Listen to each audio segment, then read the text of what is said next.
कृष्णा कृष्णा कृष्णा हरे हरे, हरे राम राम राम हरे हरे।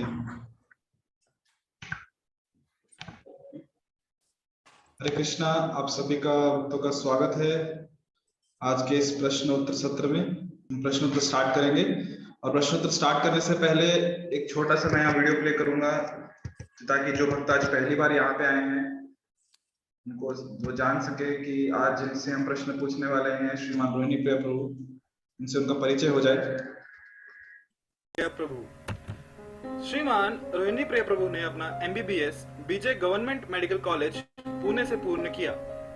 90 के दशक की शुरुआत में ही वह इस्कॉन के संपर्क में आए और परिणाम स्वरूप एक पूर्णकालीन ब्रह्मचारी के रूप में इस्कॉन पुणे मंदिर 1992 में शामिल हो गए। उन्होंने 1995 में उन्हें इस्कॉन चौपाटी मुंबई में सेवा प्राप्त हुई। उन्होंने कई वर्षों तक इस्कॉन चौपाटी मंदिर में इस्कॉन यूथ फोरम IYF के निर्देशक डायरेक्टर के रूप में भी सेवा की।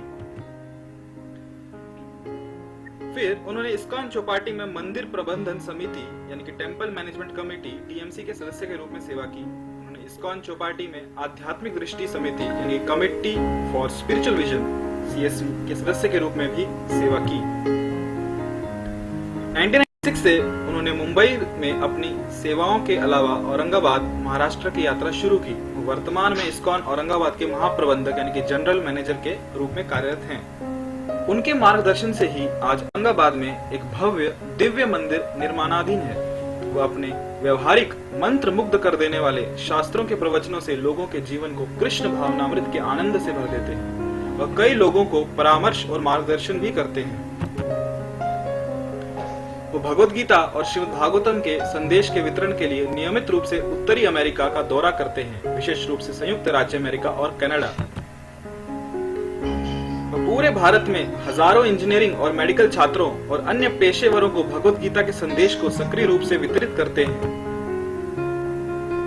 वो दुनिया भर में कई पेशेवरों और युवाओं के लिए एक प्रेरणा है। वो भगवद गीता और श्रीमद् भागवतम की शिक्षाओं को बहुत ही आकर्षक, वाक्पटु और व्यवहारिक तरीके से प्रस्तुत करते हैं। तो यहाँ पे हम स्वागत करते हैं श्रीमान रोहिणी प्रिया प्रभु जी का। हरे कृष्णा, दंडवत प्रभु जी। प्रभु जी आप यस प्रभु जी, श्रीमान रोहिणी प्रिया प्रभु यहाँ उपस्थित है, तो हम प्रभु जी का स्वागत करेंगे। बहुत बहुत वेलकम प्रभु जी। हरे कृष्णा प्रभु जी, दंडवत नाम। हरे कृष्णा। तो जो भी भक्त प्रश्न पूछना चाहते हैं कृपया अपना वर्चुअल हैंड रेज करें, ताकि आपको अवसर दिया जाए प्रश्न पूछने का।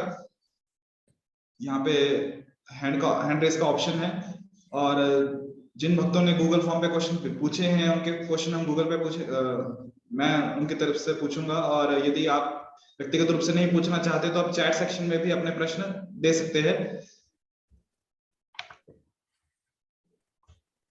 हम शुरू करेंगे प्रभु जी गूगल फॉर्म से, जैसे कि गूगल फॉर्म पे हमारे पास क्वेश्चन आ चुके हैं।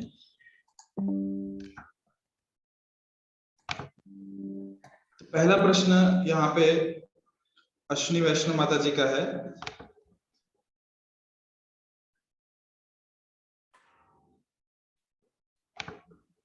वो पूछ रहे हैं कि इंग्लिश में क्वेश्चन पूछा, तो मैं एक बार इंग्लिश में इसको दोहराता हूँ। It is universal phenomena that processed raw data is information. When we get information and perceive it, it becomes knowledge. At every step of life, we need information, irrespective of whether we will be happy or unhappy. Moreover, ignorance is sin. In this context, being knowledgeable is a boon or bane.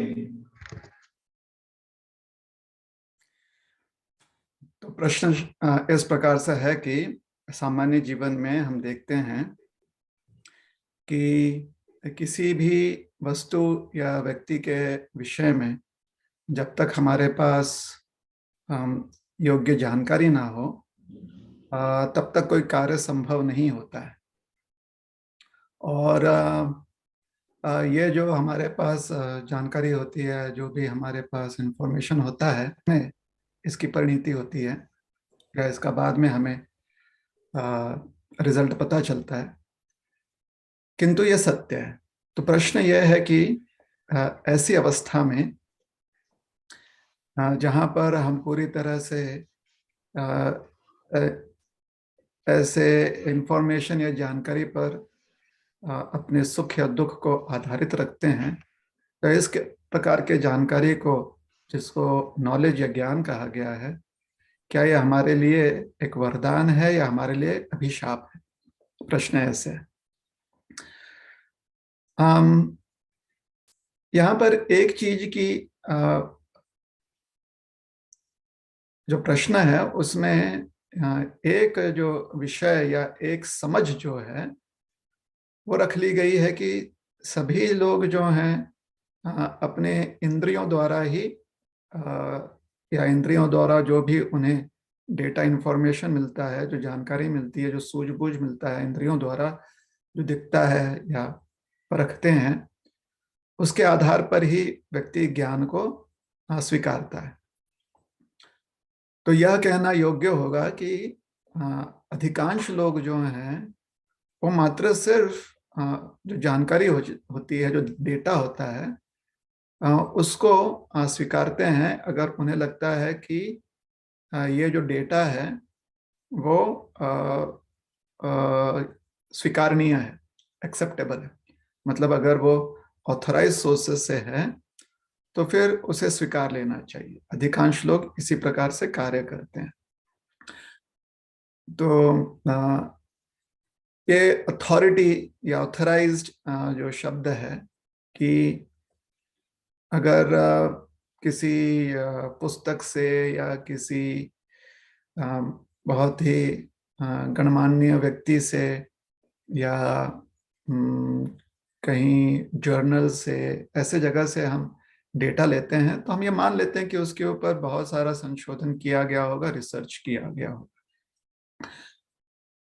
तो यह समझना बहुत आवश्यक है कि अधिकांश रूप से बहुत सारी चीजें जिन्हें हम ज्ञान के रूप में स्वीकारते हैं वो दूसरों ने बताई हुई बातें होती हैं, और निश्चित रूप से शायद उसके ऊपर उन्होंने शोध किया हो, उन्होंने उस पर ध्यान दिया हो, उसका रिसर्च किया हो, ऐसे जो लोग होते हैं। समझने वाली बात यह है कि इनकी बात हम स्वीकारते हैं, और ऐसा करना क्यों दिखाई पड़ता है? क्योंकि ऐसा करना जो है उससे आसानी हो जाती है। जब हम किसी और की बातों को स्वीकारते हैं और उसे मान लेते हैं तो इसमें हमारे जीवन में आसानी होती है, क्योंकि हमारे पास इतनी शक्ति, क्षमता, इतने हमारे पास सामग्री, रिसोर्सेज नहीं होते कि हम सब चीज जिसको हम अपनाते हैं अपने जीवन में, सभी के बारे में रिसर्च कर पाए। तो इसे हम स्वीकार लेते हैं। अब ऐसे लोगों को जिनसे हम ये इंफॉर्मेशन लेते हैं, उनको समाज में स्वीकृति प्राप्त हो, वो ऑथराइज्ड हो, इसके लिए एक प्रणाली हमने निर्धारित कर दी है, और ये प्रणाली समय समय पर बदलते रहती है।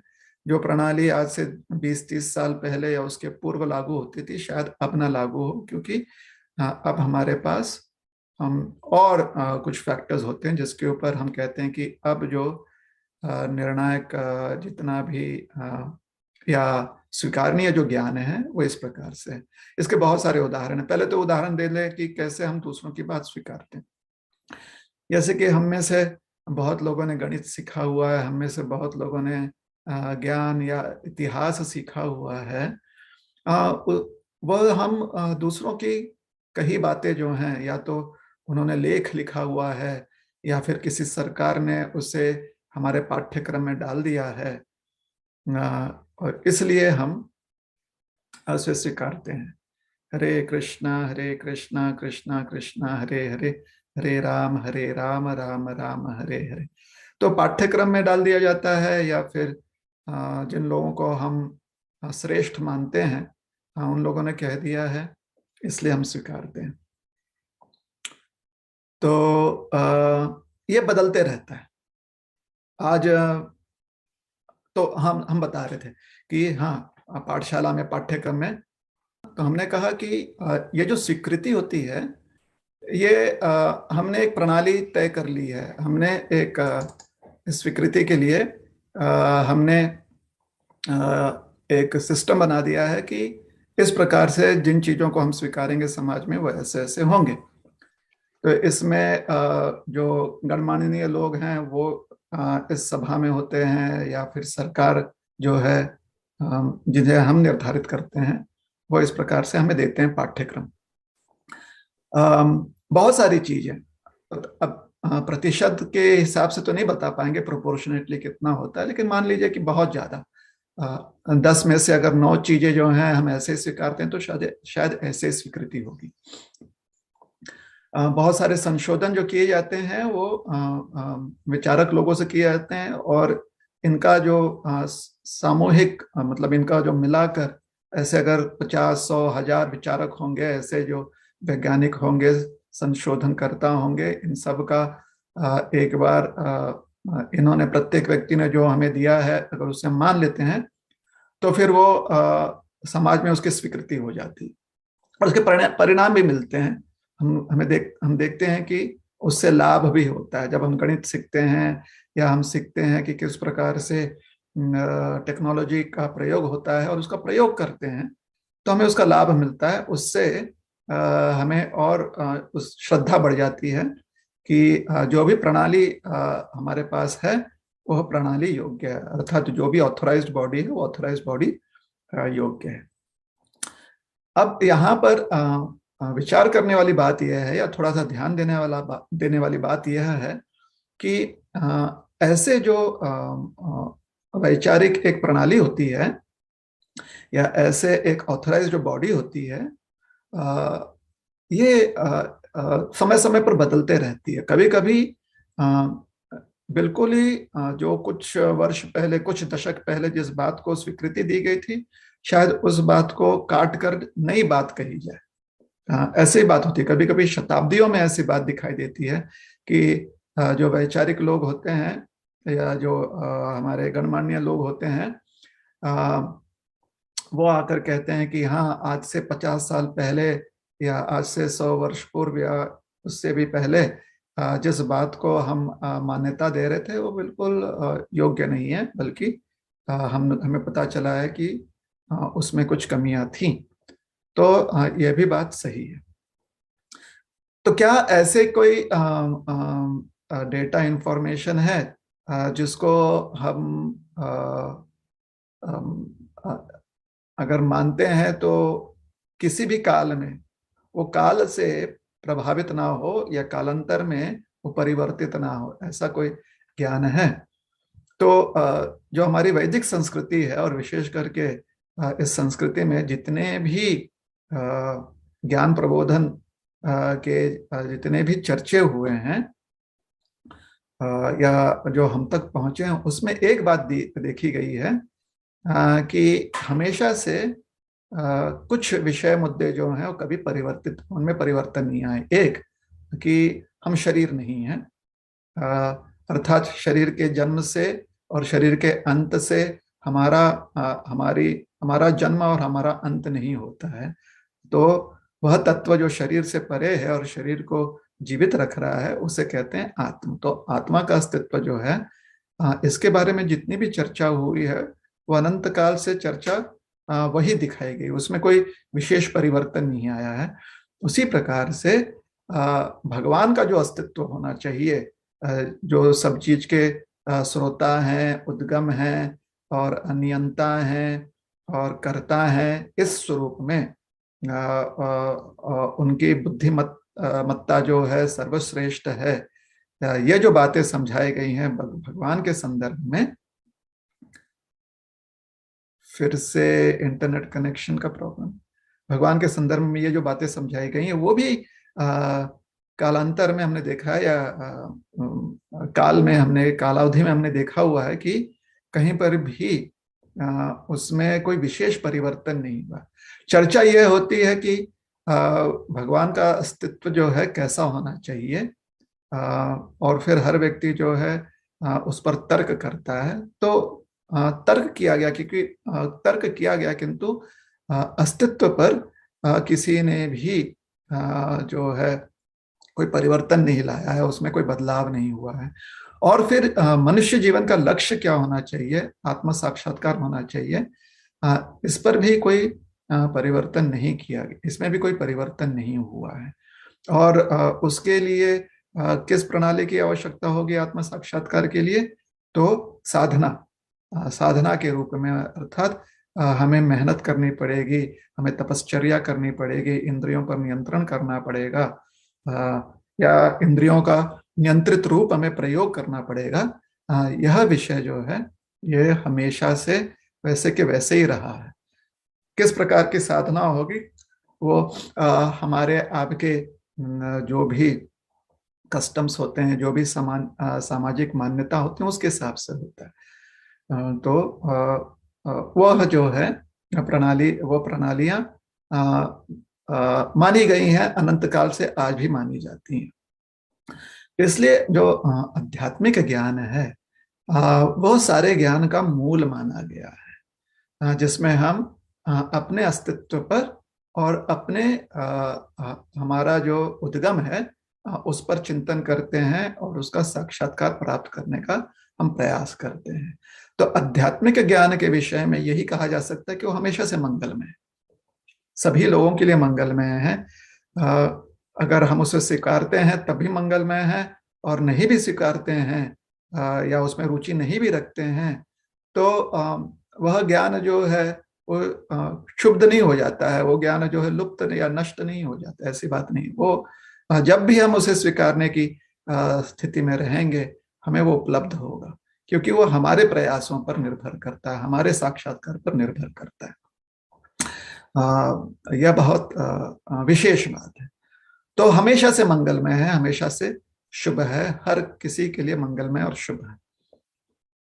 अब अन्य ज्ञान, क्योंकि वो हमारे इंद्रियों पर आधारित ज्ञान है, आज हमारी इंद्रियां वैयक्तिक या सामाजिक रूप से जो हमें समझ दे रही हैं, आगे चलकर वही इंद्रियां जो हैं अलग रूप से हमें समझ देंगी, क्योंकि मात्र हम इंद्रियों से ही कार्य नहीं कर रहे हैं, परंतु इंद्रियों को और निखारने के लिए, उसे और विशेष बनाने के लिए, उनकी क्षमताओं को और बढ़ाने के लिए हमने बहुत सारे तकनीकी प्रगतियां की हैं।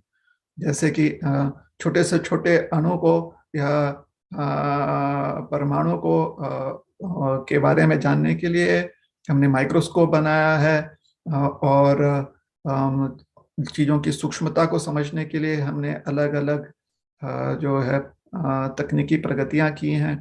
उसी प्रकार से चीज़ों की विशालता को समझने के लिए भी हमने वैसे जो है प्रयास किया है, और बहुत सारे रिसोर्सेस का, बहुत सारे सामग्रियों का हमने प्रयोग किया है।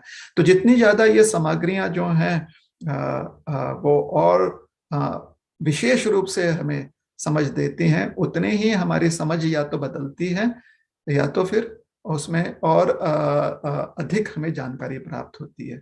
तो इंद्रियों से जो ज्ञान मिलता है, या इंद्रियों का प्रयोग करते हुए जितने भी तकनीकी प्रगतियां, जितने भी टेक्नोलॉजिकल एडवांसमेंट्स हैं, जितना उनमें और संशोधन होगा उतने ही यह ज्ञान या तो हमारे लिए उपयोगी होगा या उसे हम जो है त्याग देंगे। तो जब यह ज्ञान जो है उसका प्रयोग होता है संसार में, तो यह हमारे लिए या तो उपयोगी हो सकता है या निरर्थक हो सकता है, या फिर हमारे लिए यह बिल्कुल ही घातक हो सकता है। तो प्रयोग के ऊपर निर्भर करता है कि या वो हमारे लिए मंगलमय हो या घातक हो। मंगलमय कब होता है? जब उसका प्रयोग हम किसी को तकलीफ ना देते हुए अपने लाभ के लिए प्रयोग करें तो, और अगर इस प्रयोग में दूसरों को भी लाभ होता है तो अति उत्तम। लेकिन जब वह किसी और को हानि पहुंचाते हुए हमें सिर्फ अपना लाभ दिखता है तो उसमें उसका नाश होता है, उसमें उस प्रकार से के प्रयोग में वह घातक होता है। तो यह कौन निर्धारित करेगा? ये सामूहिक रूप से या वैयक्तिक रूप से हमें निर्धारित करना पड़ेगा। दोनों ही, वैयक्तिक रूप से निर्धारित करें और सामूहिक रूप से भी उसको मान्यता मिले, इसका भी प्रयास करें ताकि किसी के लिए घातक ना हो, किसी के लिए वह तकलीफ ना पहुंचाए। किंतु संशोधन करना बहुत आवश्यक है, क्योंकि हमारी हमेशा से जिज्ञासा होती है, रुचि होती है कि हम और चीजों को समझें, उसके सूक्ष्मता को और या उसके विशालता को हम समझें। और अगर समाज में अच्छे वैल्यू सिस्टम है, अच्छे नीति पाठ होते हैं, तो व्यक्ति समझता है कि ऐसे जिज्ञासा व्यक्त करते हुए हमें सहिष्णुता, हमें करुणा, इन भावनाओं को स्थिर रखना चाहिए, इन भावनाओं को अपनाना चाहिए, ना कि दुष्टता को त्याग देना चाहिए। तो क्या आज जितने भी हमारे पास जो भी ज्ञान संशोधन प्राप्त है, वो हमारे लिए अभिशाप है या हमारे लिए वरदान है? भगवान से आई हुई हर वस्तु और उसका ज्ञान जो है वो हमेशा से मंगलमय होता है, किंतु जब वैयक्तिक रूप से या सामाजिक रूप से उसके प्रयोग में हम मात्र अपने लाभ को और दूसरे के हानि को देखते हैं, या दूसरे के हानि में अपना लाभ देखते हैं, तो फिर ये आसुरी प्रवृत्ति हो जाती है, इससे नुकसान पहुंचता है। और इस प्रकार से जो चीज मंगलमय हो सकती है वह अशुभ हो जाती है। किंतु अगर हम उसे उचित तरीके से, योग्य तरीके से अपने लाभ और दूसरे को लाभ के लिए प्रयोग करें, तो उससे बहुत लाभ होता है। ठीक है। आध्यात्मिक ज्ञान जो है वो हमेशा से मंगलमय होता है। आज तक आध्यात्मिक ज्ञान की वजह से या आध्यात्मिक प्रयोग की वजह से कभी भी किसी भी समाज को या किसी भी व्यक्ति को नुकसान नहीं पहुंचा है, प्रकृति को नुकसान नहीं पहुंचा है।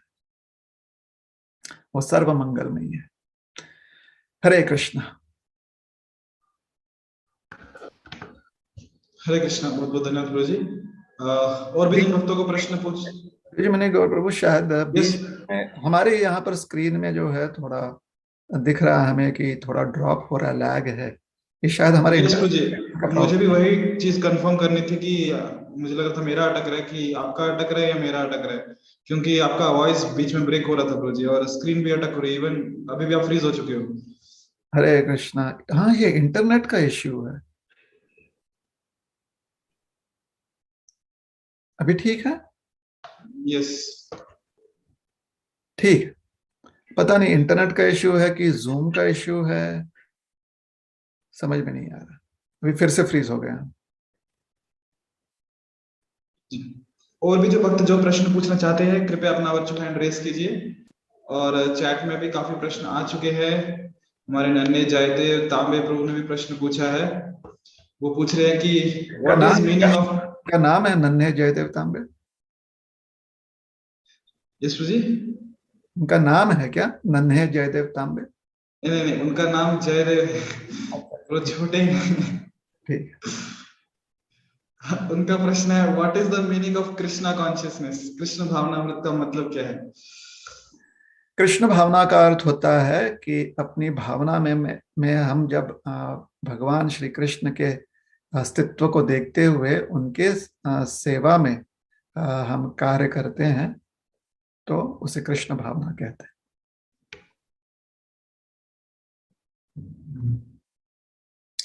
जैसे राष्ट्र भावना होती है, या कोई भी आप और कोई भावना जो है इतनी विशेष दिखाई नहीं देती, लेकिन राष्ट्र भावना कहते कि अपने राष्ट्र के बारे में जब व्यक्ति विचार करता है तो उसे राष्ट्र भावना कहते हैं, और राष्ट्र की सेवा में कार्य करता है तो राष्ट्र भावना कहते हैं। या फिर एक विद्यार्थी होता है, जब वो विद्या अर्जन करता है और उसके लिए प्रयास करता है तो विद्यार्थी भावना होती है उसकी। या फिर जो माँ होती है, माँ अपने बच्चों का, अपने संतानों का जब ध्यान रखते हुए कार्य करती है ताकि उन्हें लाभ पहुंचे, तो उसे मातृभावना कहते हैं या माँ की भावना कहते हैं। तो जब हम भगवान श्री कृष्ण को जानते हुए और हर अवस्था में उनके अस्तित्व को देखते हुए, समझते हुए भगवान की सेवा में हर कार्य करते हैं, जिससे कि हमें लाभ मिले और दूसरे लोगों को भी लाभ मिले। वैश्विक मांगल्य के लिए जब हम कार्य करते हैं भगवान की सेवा में, तो फिर उसे कृष्ण भावना कहते हैं। ठीक है। यस, थैंक यू प्रभु जी। तो जयदेव प्रभु, आप कुछ कहना चाहते हैं तो आप बोल सकते हैं चैट सेक्शन में। गजानन ढोले प्रभु, आप प्रश्न पूछना चाहते हैं तो अपना माइक ऑन करके प्रश्न पूछ सकते हैं। हरे कृष्ण प्रभु जी। हरे कृष्ण। कृष्ण प्रभु जी। प्रभु जी, मुझे एक क्वेश्चन है। मुझे कर्म योग के बारे में अच्छे से जानना है। एक्चुअली मुझे समझ नहीं पा रहा हूँ अच्छे से उसको। मैं पढ़ने के बाद, बार बार पढ़ने के बाद में भी वो उसको समझ नहीं पा रहा हूँ। तो बहुत सारे इसके ऊपर बहुत चर्चा की गई है और सब कुछ जो है ऑनलाइन अवेलेबल है। आपको कर्म योग पूरी तरह से समझना है तो शायद उसके ऊपर चर्चा जो है काफी समय तक चल सकती है। ये इस पर निर्भर करता है कि आप किस विषय को और गहराई में समझना चाहते हैं, क्योंकि कर्मयोग तो मोटा मोटी एक प्रणाली है, लेकिन उस प्रणाली को करते समय फिर व्यक्ति के डिटेल्स में और जो है उसे सूक्ष्मता में कहिए या अलग अलग चीजों को फिर वो उसके मन में विचार आते हैं तो फिर उसके बारे में वो चर्चा करना चाहता है। तो इसलिए किसी और समय में जहाँ पर विस्तार पूर्वक अगर आपको चर्चा करनी तो कर सकते हैं। अभी संक्षिप्त में कर्म योग का अर्थ होता है कर्म करने की हमारे पास क्षमता है। कर्म का अर्थ होता है हमारे पास 5 ज्ञान इंद्रियां हैं और 5 कर्म इंद्रियां हैं। ज्ञान इंद्रियों से जब ज्ञान प्राप्त होता है तो फिर कर्म इंद्रियां कार्य करते हैं। ज्ञान इंद्रियों से जब ज्ञान प्राप्त नहीं होता है फिर भी कर्म इंद्रियां जो है कार्य कर सकते हैं, लेकिन उनकी कार्य जो है शायद उसका लक्ष्य या उसकी परिकल्पना जो है या कहिए उसका स्वरूप जो है वो थोड़ा सा अलग हो सकता है, सीमित हो सकता है। तो 5 ज्ञान इंद्रियां 5 कर्म इंद्रियां होती हैं। ये सभी व्यक्ति के पास होता है, सारे जीवों के पास होता है, चाहे वो मनुष्य हो या प्राणी हो, सबके पास होता है। खाली मनुष्य में जो ज्ञान इंद्रियां हैं वो जीवन के जो सूक्ष्म विषय हैं उस पर ध्यान दे सकता है। पशु में उनकी इंद्रियां इतनी सक्षम नहीं होती, या अन्य योनियों में पशु पक्षी कृमि कीटक वृक्ष इत्यादि में इतनी सक्षम नहीं होती हैं इंद्रियां। चलिए, ये तो बात हो गई कर्म इंद्रियां और ज्ञान इंद्रियों के बारे में। तो ज्ञान इंद्रियां जो होती हैं वो ज्ञान उससे हम अर्जन करके फिर जो हमें योग्य लगता है वैसे हम कर्म करते हैं। तो कर्म करने की क्षमता हर व्यक्ति में होती है। अब वह कर्म करने की क्षमता को हम अति योग्य स्वरूप में कर पाए, इस पर जो हमारी विचार बुद्धि है उसे कार्य करना चाहिए। हमारे बुद्धि को विश्लेषण करते हुए विचार करना चाहिए कि हमारे इंद्रियों का प्रयोग कैसे हो या कर्म इंद्रियों का प्रयोग कैसे हो। तो हमारी ज्ञान इंद्रियां हमें दिखाती हैं। छोटा सा उदाहरण है कि हमारे पास हाथ है और हाथ को हम उठा सकते हैं या गिरा सकते हैं। ये हमारी ज्ञान इंद्रियां, हमारे हाथ हमारे आंख दिखाते हैं कि हमारे पास है, या हमारी त्वचा जो इंद्रियां हैं वो हमें समझाती हैं कि हमारे शरीर से लगा हुआ एक हाथ है, या तो इसे उठाना है या इसे गिराना है या अलग प्रकार से कार्य करने हैं। फिर हम ज्ञान हासिल करते हैं कि इसका कार्य क्षेत्र क्या है, हमारे हाथों का कार्य क्षेत्र है। तो इसे कुछ बनाने में, इसे कुछ बिगाड़ने में, इसे किसी चीज को नष्ट करने में, इससे प्रेम व्यवहार करने में या इससे हिंसा करने में इत्यादि में इसका प्रयोग किया जा सकता है। अब इसमें से कौन सा प्रयोग योग्य होगा, यह हमारी बुद्धि को इसका जो है मार्ग हमें दिखाना पड़ेगा। बुद्धि को दृष्टि देनी पड़ेगी कि इतने जो अलग अलग प्रयोग हैं एक हाथ के, उसमें से कौन सा प्रयोग हमारे लिए योग्य है। और सिर्फ अभी के लिए नहीं, आने वाले 5 वर्ष 10 वर्ष अगर हम जीवित रहते हैं, या 15 वर्ष 20 वर्ष जीवित रहते हैं, या 50 60 वर्ष जीवित रहते हैं, तो आगे आने वाले समय काल में भी इसका प्रयोग कैसे किया जाए, या समय समय पर जैसे जैसे हाथ का स्वरूप थोड़ा बदलता है, उसकी जो शक्ति है उसमें बदलाव आता है, या हम प्रशिक्षण द्वारा उसको और थोड़ा सा जो है निखार देते हैं, उसे उसमें और थोड़ी दक्षता ले आते हैं, या उसमें कमजोरी हो जाती है, जैसा भी हो, तब प्रयोग कैसे होना चाहिए इस पर व्यक्ति विचार करता है। तो आज के समय में अपने हाथ के द्वारा हम किस प्रयोग में अपने या किस कार्य में अपने हाथ का प्रयोग करेंगे और आगे चलकर किस कार्य में प्रयोग करेंगे, इसके बारे में व्यक्ति विचार कर सकता है और आज के समय में कार्य कर सकता है। वैसे ही जैसे अगर आगे चलकर हम चाहते हैं कि हाथों में और शक्ति आए, तो फिर उन्हीं हाथों से हम वजन उठाते हैं, या फिर हम जो है कसरत करते हैं, व्यायाम करते हैं, जिससे कि हाथ की शक्ति या बनी रहे या तो बढ़े। तो या फिर जब हम देखते हैं कि उससे हमें बच्चे को खिलाना है, क्योंकि बच्चा जो है अपने हाथ से नहीं खा रहा है, छोटा बच्चा, तो उसी हाथ का प्रयोग करके उसके खाना खिलाते हैं। तो क्या हम उसे खाना खिलाएं या जाकर व्यायाम करें, इसके ऊपर हमें आज के समय में निर्णय लगाना पड़ेगा कि अभी उसका प्रयोग कैसे करना है। तो ये हमारी विचार बुद्धि जो है अभी के समय में, आने वाले काल में कैसे प्रयोग होना है एक हाथ का, इसके ऊपर विचार कर सकते हैं, या फिर इसके ऊपर हम बहुत सारे लेख पढ़ सकते हैं कि ये कर्म कैसे किया जाए।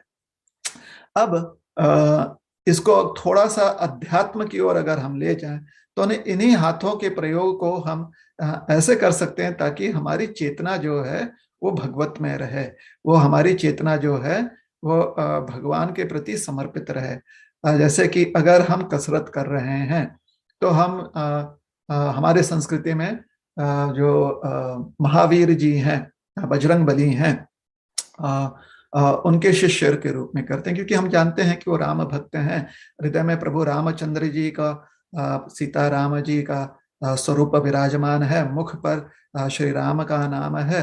तो व्यायाम करते समय हम भी अपने हृदय में प्रभु श्री राम को धारण करते हुए मुख पर श्री राम का जो अति पावन नाम है वह रखते हुए हम जो है कार्य करते हैं, हम व्यायाम करते हैं। या अपने बालक को जब हम खिलाते हैं, तो यह विचार करते हैं कि यह अन्न जिस अन्नदाता ने, सिर्फ किसान ही नहीं लेकिन एक किसान से भी ऊपर भगवान है, तो जिन अन्नदाता ने, प्रभु ने हमें प्रदान किया है, जो किसान है, शेतकरी है, उनके माध्यम से तो हम प्रयास करते हैं कि हमारे बालक को और हमारी चेतना जो है उसका स्मरण करे या उसके प्रति कृतार्थ रहे।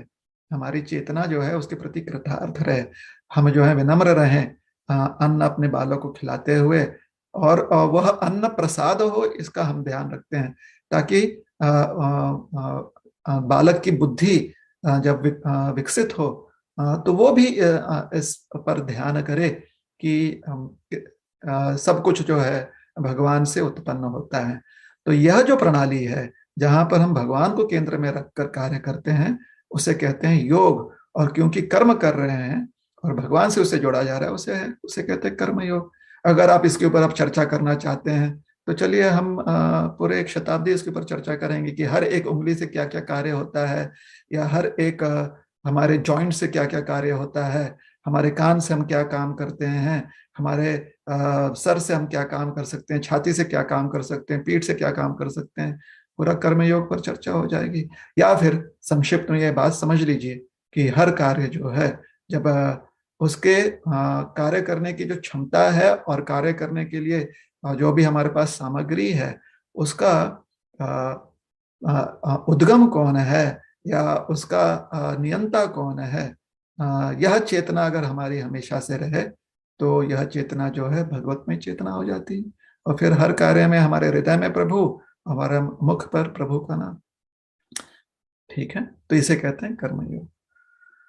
जब हम भगवान को समर्पित करते हैं तो क्योंकि कार्य करते समय प्रभु के ऊपर पूरी तरह से हम आश्रित हैं, तो कार्य का जो फल होता है वो भी हम प्रभु को ही अर्पण करने की चेतना रखते हैं कि प्रभु का ही ये फल जो है प्रभु का है। जिस प्रकार से अगर कोई चीज हम बनाते हैं, लेकिन जब हम उसे जाकर बाजार में, मार्केट में बेचते हैं, तो जो उसे खरीदता है, खरीदने के बाद जब भी हम उस वस्तु को देखते हैं, हम कहते हैं हमने बनाया किंतु ये वस्तु आपकी है, तो ये आपको समर्पित है। उस वस्तु का प्रयोग करने के पहले हम उनसे पूछते हैं कि उसका प्रयोग कर पाए या ना कर पाए। उसी प्रकार से जब सब चीज का उद्गम प्रभु है, तो जो भी चीज उससे प्रकट होती है उस पर प्रथम अधिकार उन्हीं का है। इसलिए कर्म फल भी हम जो है उन्हें ही समर्पित करते हैं, और ना भी करें तो उन्हीं को समर्पित हैं। और जब नहीं करते हैं तो फिर इस वृत्ति को जो है कहा जाता है कि यह वृत्ति योग्य वृत्ति नहीं है, जब हम समर्पित नहीं करते। जब किसी और ने उसे खरीद लिया है और वस्तु खरीद लिया हमसे, तो वस्तु अब उसकी हो गई है। वह अपनी शक्ति से हमारे जो भी निर्माण है उसको उसने खरीद लिया है। तो जब अब उसे नहीं मानेंगे तो ये वृत्ति योग्य वृत्ति नहीं है। तो अच्छा, खरीदने की बात होगी। अगर कोई हमें अपने घर पर रखकर बोलता है कि हमारे लिए एक कुर्सी बनाइए, हम कारीगर हैं, हम कुर्सी बनाते हैं, तो लकड़ी वो लेकर आता है, कील वो लेकर आता है, या हमें पैसा देता है कि हम लकड़ी कील लेकर आए, और हमें हमारे कार्य के लिए भरपाई भी करता है, हमें भी जो है पैसा देता है कि ये आपके कार्यशीलता के लिए या आपकी सैलरी है। तो पूरी तरह से वो वस्तु उसी की हो गई, भले ही हमने बनाया, क्योंकि सब कुछ तो उस व्यक्ति से आया और उसके निर्देशन अनुसार कार्य हो रहा है। तो यह भी उदाहरण जो योग्य है। तो दोनों उदाहरणों से आप समझ जाइए कि कर्म फल कैसे जो है भगवान को समर्पित करना अति योग्य है। वही एक हमारे पास संधि, या वही एक हमारे पास ऑप्शन है, अन्य कोई हमारे पास विकल्प नहीं है। तो इसी को कर्म योग कहते हैं। चलिए, हरे कृष्ण। हरे कृष्ण प्रभु जी।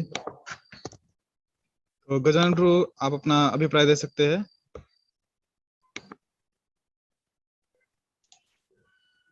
हाँ, धन्यवाद प्रभु जी। एक्चुअली मैं बहुत बार समझने की कोशिश किया, लेकिन मुझे समझ नहीं आया, लेकिन अभी अब थोड़ा उतना कॉन्शियसनेस आ रहा है समझने में। तो धन्यवाद प्रभु जी। हरे कृष्ण। हरे कृष्ण। तो अगला प्रश्न यहाँ पे पूनम कटोरे माता जी का है। और भी भक्त जो प्रश्न पूछना चाहते हैं कृपया अपना हैंड रेस कीजिए। ये पूछ रहे हैं कि क्या जप करने से हमारे पूर्व कर्म फल का नाश होता है? अगर ऐसा है तो गीता में कहा गया है कि कर्म का फल तो कर्म के साथ ही उत्पन्न होता है। किनका प्रश्न है ये? वो कैसे? यस प्रभु जी। किनका प्रश्न है ये? पूनम माता जी का। वो ऑनलाइन है वो क्या? मीटिंग में है अभी। हाँ, तो कहाँ पर गीता में कहा गया है कि क्या? उन्होंने कहा कि गीता में क्या कहा गया है? गीता में कहा गया है कि कर्म का फल तो कर्म के साथ ही उत्पन्न होता है। तो कहाँ पर कहा गया है ये गीता में? मतलब सिर्फ इतना ही कहा गया कि उसके बारे में और विश्लेषण किया गया? यदि आप हम जो है खाली जानना चाहते हैं कि उन्होंने गीता में ये पढ़ा है या सुनी सुनाई बात है। इस पर चर्चा करेंगे, लेकिन अगर गीता पढ़ा हुआ है तो अगर वो श्लोक बता दें तो फिर चर्चा हो जाएगी उसके ऊपर। हाँ, हरे कृष्ण। प्रभु जी, पढ़ा तो नहीं है, लेकिन सिर्फ मैंने सुना है ऐसा कि जब हम कर्म करते हैं ना, तो कर्म के साथ उसका प्रकृति, उसका फल हमें दे ही देती है। मतलब अगर अनजाने में भी कर्म हुआ है हमसे, तो उसका फल तो हमें सुनिश्चित हो ही जाता है। अगर कर्म हुआ तो फल तो आ जाता है उसके साथ में, ऐसा सुना था। तो अच्छी बात है, तो सुनी सुनाई बात आप कह रही हैं। ठीक है, अब इसके ऊपर हम चर्चा करते हैं। ठीक है, क्योंकि जब भी हम कहते हैं ना कि कहीं पर कुछ कहा गया है तो उसका स्रोत जानना बहुत आवश्यक है अक्सर, या उसका रेफरेंस बहुत आवश्यक है, क्योंकि अक्सर जब उसके रेफरेंस को हम देखते हैं तो वहीं पर उत्तर मिल जाता है। कभी कभी जो चीजें हैं वो शायद किसी संदर्भ में कही गई हो, तो उस संदर्भ में वो लागू होती हैं और अगर उस संदर्भ से कोई हमारी जिज्ञासा उत्पन्न होती है तो वह जिज्ञासा आगे ही, उसके बाद ही या उसके पहले ही शास्त्र में दिया गया रहता है। तो ठीक है, प्रश्न यह है कि अगर कर्म से कर्मफल उत्पन्न होना ही है तो फिर जप करने से क्या हमारे पिछले कर्मफल नाश होंगे या पाप कर्म नाश होंगे? क्या प्रश्न था? जब करने से क्या हमारे पूर्व कर्म फल का नाश होता है? पूर्व कर्मफल का क्या नाश होता है? तो अगर हम भगवान का नाम जप करते हैं और नाम स्मरण करते हुए नाम जप करते हैं, अर्थात हमारी चेतना जो है वो भगवान में लीन है, भगवान से जुड़ी हुई है, तो ऐसे नाम जप करने से कर्मफल नष्ट हो जाते हैं, पूर्व के भी और वर्तमान के भी। इसका कहने का अर्थ यह है कि आने वाले जीवन काल में, मतलब इस जीवन काल के उपरांत, यह हमारी जीवनी, ये हमारा जो लाइफ है जब समाप्त हो जाएगा तो अब कोई कर्मफल नहीं बचता है जिससे कि हमें पुनर्जन्म लेना पड़े। तो उसका अर्थ यह निकलता है कि हमें पुनर्जन्म लेने की आवश्यकता नहीं पड़ती।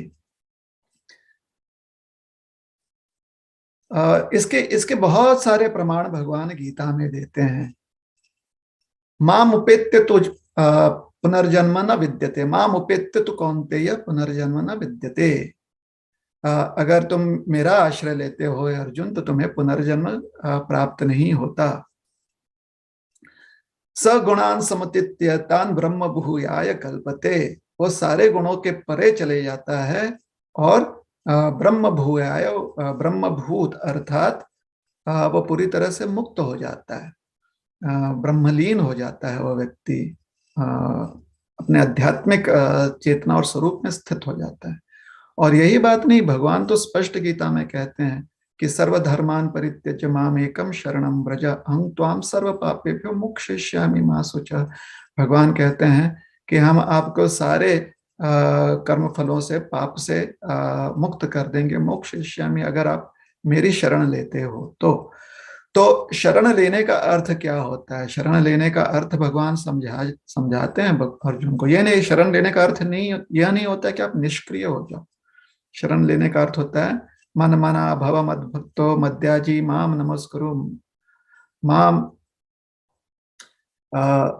मन मना भव मद भक्तो, मेरे भक्त बनो, मुझे आप नमस्कार करो, मेरे आज्ञा अनुसार जो है आप मेरी आराधना करो, मेरी सेवा करो। तो इस प्रकार से अगर आप करोगे तो यह आपके लिए मंगलमय होगा। तो सारे कर्म जो है वह कर्मफल तो देते हैं, सारे कर्म आपको कर्मफल देते हैं। लेकिन जब आप भगवान का नाम स्मरण करते हो, नाम कीर्तन करते हो और भगवान के भगवत चेतना में आप नाम जप करते हो, तो ऐसा कर्मफल जो है उससे भगवान हमें मुक्त कर देते हैं और फिर हमारे पास सिर्फ कर्म रह जाता है। कर्मफल जो है उससे भगवान हमें मुक्त कर देते हैं। कर्म क्या रह जाता है? भगवान का स्मरण। और यही तो हमारी आध्यात्मिक चेतना होती है कि हम भगवान के अंश हैं। अंश होने के नाते भगवान का नित्य स्मरण करना यह हमारा स्वभाव है। तो जो हमारा स्वभाव है उसमें हम पुनः स्थापित हो जाते हैं। ठीक है।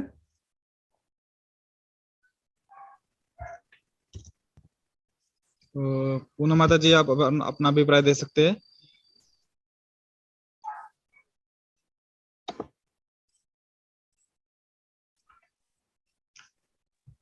हरे कृष्ण। हरे कृष्णा प्रभु जी। हरे कृष्णा। हाँ, तो वही डाउट था मेरा, वो अब क्लियर हो गया है कि हाँ। मतलब मुझे ऐसा लगा था कि जब करने से पिछले कर्मों के फल से भी मुक्ति मिल सकती है क्या, वही डाउट था, अब क्लियर हुआ वो। जब करने से मिल सकती है, संभावना यह भी है कि नहीं भी मिलेगी, किंतु तभी मिल सकती है। या कब मिल सकती है? जब आपकी चेतना जो है वो भगवान से जुड़ी हुई हो। लेकिन अगर चेतना भगवान से जुड़ी हुई नहीं है तो फिर अगले जीवन में हमें फिर से मौका मिलेगा, या आने वाले जीवन काल में हमें फिर से मौका मिलेगा कि किसी अच्छे परिवार में या किसी अच्छी परिस्थिति में जन्म लेकर हम फेवरेबल भाव में, जिसे कहते हैं अनुकूल वृत्ति में, नाम जप कर सके। तो अनुकूल वृत्ति से नाम जप करने से कर्मफल से मुक्ति मिलती है और हम जो है कर्म बंधन से मुक्त हो जाते हैं। तो ये विशेषण याद रखिएगा, अनुकूल वृत्ति में नाम जप करना। ठीक है, ठीक है प्रभु जी, हरे धन्यवाद। हरे कृष्णा। जो भी भक्त और भी जो प्रश्न पूछना चाहते हैं, कृपया अपना हैंड रेस कीजिए। यहाँ पे शुभदीप प्रभु ने अपना हैंड रेस किया है। यस शुभदीप प्रभु, आप अपना प्रश्न पूछ सकते हैं। हरे कृष्ण प्रभु जी, दंडवत प्रणाम। हरे कृष्णा।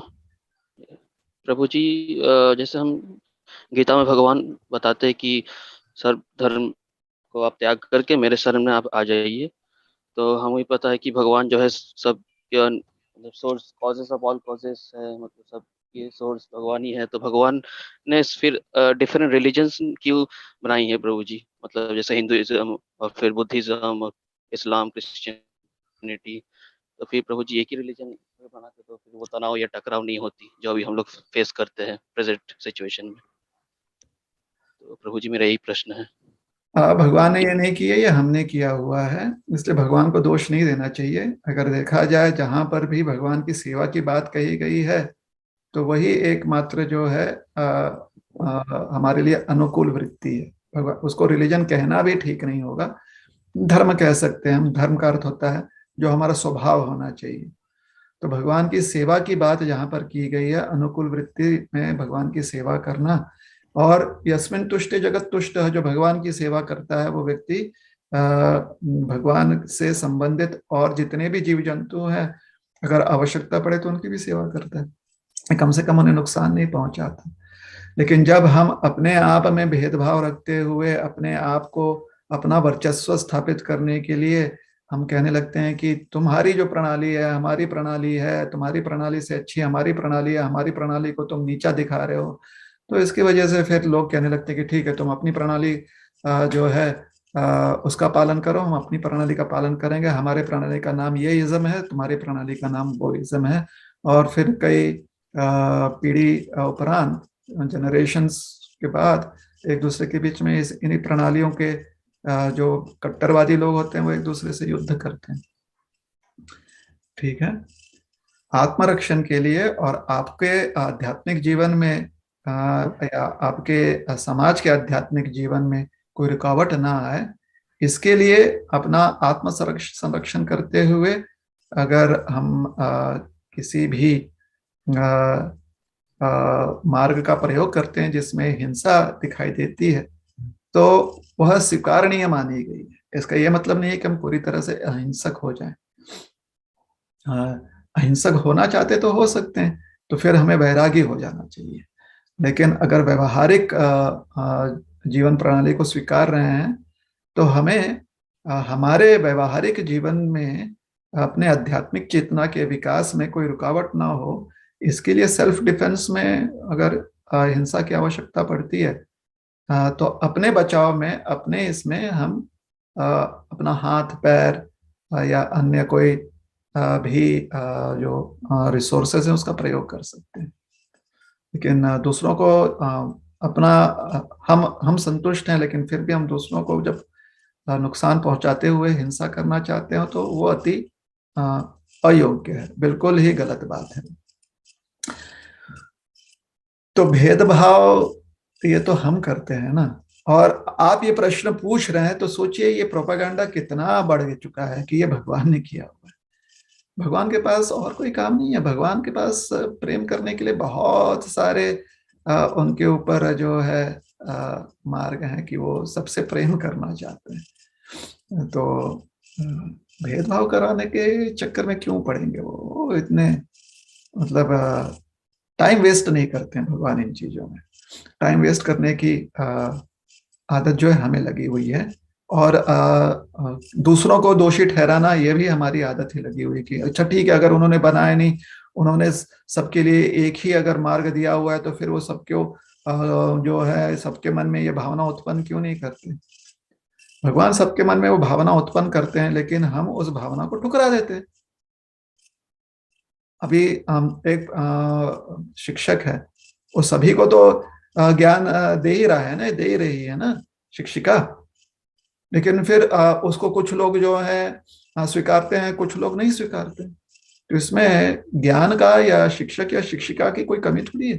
हाँ, आप कह सकते हैं नहीं नहीं, उनको शिक्षिका का यह कर्तव्य है कि हर एक विद्यार्थी पर ध्यान दे, तो वो प्रयास तो करेगी या प्रयास करेगा शिक्षक। अंततः ज्ञान स्वीकारना है नहीं स्वीकारना, ये तो विद्यार्थी पर निर्भर करता है ना। कितना भी प्रयास कर ले, अगर हम कहते हैं कि हमें नहीं स्वीकारना है, तो क्या कर सकता है सामने वाला व्यक्ति? हमें पूरी तरह से नियंत्रित तो नहीं कर सकता ना, इतनी क्षमता उसमें नहीं है।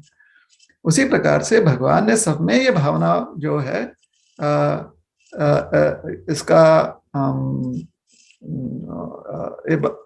भावना रखी हुई है, या सबको ये अवसर दिया है कि ऐसी भावना वो रखे अपने जीवन में, उसका अस्तित्व रहे। लेकिन जब हम कुछ ना कुछ कारण ढूंढ लेते हैं कि ऐसी भावना ना रखें, तो फिर इतने सारे इज़म उत्पन्न हो जाते हैं। और यह बात ध्यान में रखिए कि हिंदुइज्म जो आपने कहा, ये भी हमारे ऊपर प्रोपेगेंडा डाला गया है। नहीं तो हम तो अपने आप को वैदिक कहते हैं। वैदिक अर्थात अभी हिंदुइज्म का मतलब क्या होता है? जो हिंदू है, हिंदू का अर्थ क्या होता है? जो एक प्रकार के किसी प्रणाली को जो कि अन्य प्रणालियों से अलग है, और जो हिंद पर्वत के दक्षिण में और हिंद सागर के उत्तर में पाया गया है, या जहाँ पर पूजा पाठ कर्म के कुछ रीति रिवाज हैं, इसी को हिंदुइज्म लोगों ने कहा है ना। हमने तो नहीं कहा।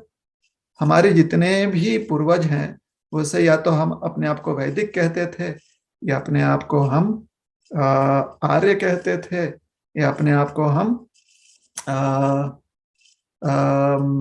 सनातनी कहते थे। अब इसमें कोई सनातनी का अर्थ क्या होता है? जो सनातन चीजों में विश्वास रखे, कि हर व्यक्ति जो है सनातन रूप से भगवान के प्रति उसकी अनुकूल भावना होती ही है, लेकिन जब वह अपने विचार, बुद्धि, मन इत्यादि से, अपने कर्मों से उसे प्रदूषित कर देता है, तो फिर वो उससे विमुख हो जाता है। तो इसे कहते हैं सनातनी। वैदिक का अर्थ क्या होता है? जो वेद अर्थात जो सत्य है, जो ज्ञान है, उसके प्रति उनकी रुचि होती है। ज्ञान क्या होता है? ज्ञान कभी सत्य असत्य का भेद नहीं करता। ज्ञान सिर्फ सत्य को दिखाता है। जहां पर असत्य की बात आती है, वो होती है वहां पर जहां पर ज्ञान को नकार दिया गया, वह असत्य है। तो जो लोग ज्ञान को नहीं स्वीकारते हैं, फिर वहां पर सत्य असत्य की बात आती है। तो हम जब कहते हैं कि हरे कृष्णा,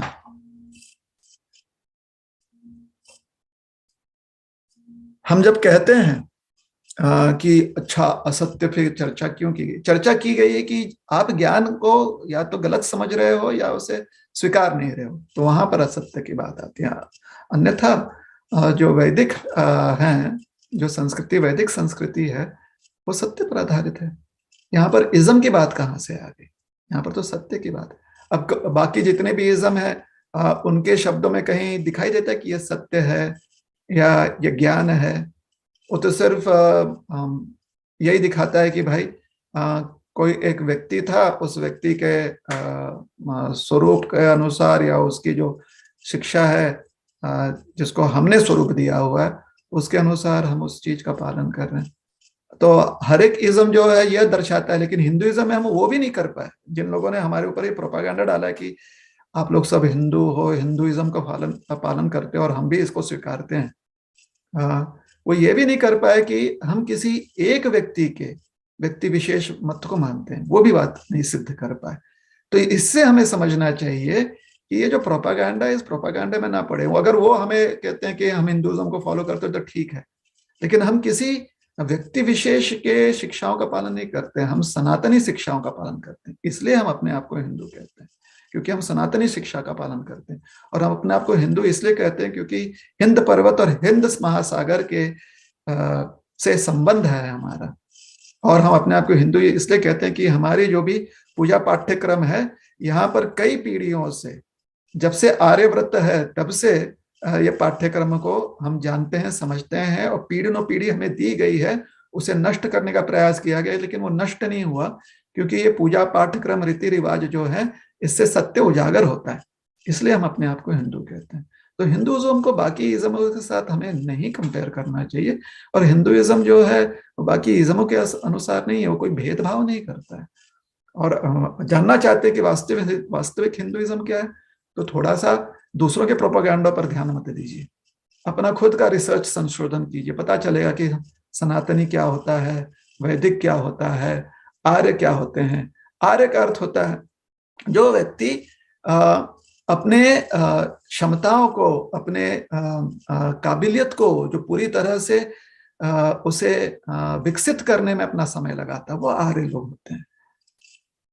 वो अपनी क्षमताओं को, वो हमेशा अपने ऊपर संशोधन करता है, वो अपने आप को इवॉल्व करना चाहता है, वो होता है आर्य लोग। यानी कि आर्य लोग गोरे होते हैं, लंबे होते हैं, चिट्टे होते हैं, गोरे चिट्टे, ये सब प्रोपेगेंडा है। जिनको शब्द का अर्थ समझ में नहीं आता, वो जैसे प्रोपेगेंडा है कि जर्मनी में वो हिटलर ने जो भी दिया वो स्वास्तिक है। वो स्वास्तिक नहीं है, उसने कभी स्वास्तिक शब्द का प्रयोग नहीं किया। उसने तो जिस शब्द का प्रयोग किया वो आयरन क्रॉस।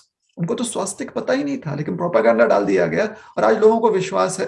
अभी देखिए, हम लोग भी इतने मूर्ख हैं, हमको लगता है कि देखो हमारे स्वास्थ्य की जानकारी उनको भी थी। जानकारी थी नहीं थी ये दूसरी बात है, हो सकती है कि जानकारी थी। स्वास्थ्य का अर्थ होता है स्वस्थ, स्व, उससे शब्द निकला हुआ है।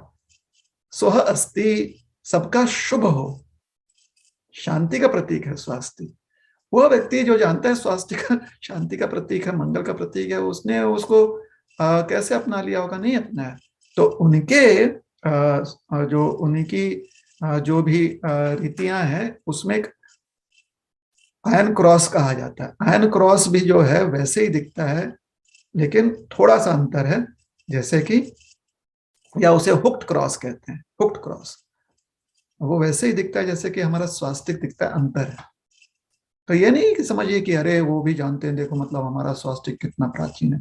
ये सब मतलब अभी तक हमें अपने अस्तित्व पर ही इतना जो है ठोस विश्वास नहीं है कि हमारे इतने प्रयास किए गए, जो हिंद प्रांत है हमारा, उसे सिंधु प्रणाली है, सिंधु सिविलाइजेशन भी कह लीजिए, जो है वो नष्ट नहीं की गई, क्योंकि यहाँ पर सत्य पर हमेशा जोर दिया गया है, ज्ञान पर जोर दिया गया है। जो सनातन है उसके ऊपर हमेशा ध्यान दिया गया है। तो इसलिए दूसरों के साथ हमें अपने आप को कंपेयर करना, ये सिर्फ प्रोपेगेंडा में विश्वास रखना है।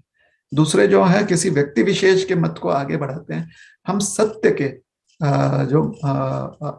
जो उसका साक्षात्कार है उसमें विश्वास रखते हैं। और कोई व्यक्ति हमें सत्य का मार्ग दिखाता है तो हम उसके उपदेशों को ग्रहण करते हैं, लेकिन अपना साक्षात्कार होता है, हमारा स्वयं का साक्षात्कार होता है। हम किसी एक व्यक्ति पर निर्भर नहीं करते कि ये व्यक्ति आएगा और हमें तारेगा, उस पर हम विश्वास नहीं रखते हैं। हम जब तक स्वयं भगवान के शरण नहीं जाएंगे तो भगवान हमें जो है यह फ्री विल देते हैं, भगवान हमें स्वतंत्रता देते हैं कि हम जैसे व्यवहार करना चाहते हैं वैसे करें। तो जिस दिन हम स्व इच्छा से भगवान के प्रति उन्मुख हो जाते हैं, उस दिन भगवान हमारे इस निर्णय को स्वीकारते हैं। और अगर हम भगवान से विमुख रहना चाहते हैं, भगवान हमें वो भी सुविधा देते हैं। तो इसलिए हम किसी एक व्यक्ति विशेष के मत को जो है पालन करते हुए यही हमारा धर्म है, ऐसा नहीं कहते हैं। हमारे पास तो इतने सारे संत महात्माओं ने, ऋषि मुनियों ने, जो महर्षि हैं, देवर्षि हैं, राजर्षि हैं, महात्मा हुए हैं, संत हुए हैं, इन सब की वाणी हमें प्राप्त है। और इन सब की वाणी से एक ही बात हमने सीखी हुई है कि हमें अपने आप को इवॉल्व करना है, हमें अपना साक्षात्कार प्राप्त करना है। और साक्षात्कार क्या होना चाहिए? जिससे कि हम अनुकूल भाव से भगवान के प्रति उन्मुख हो जाएं।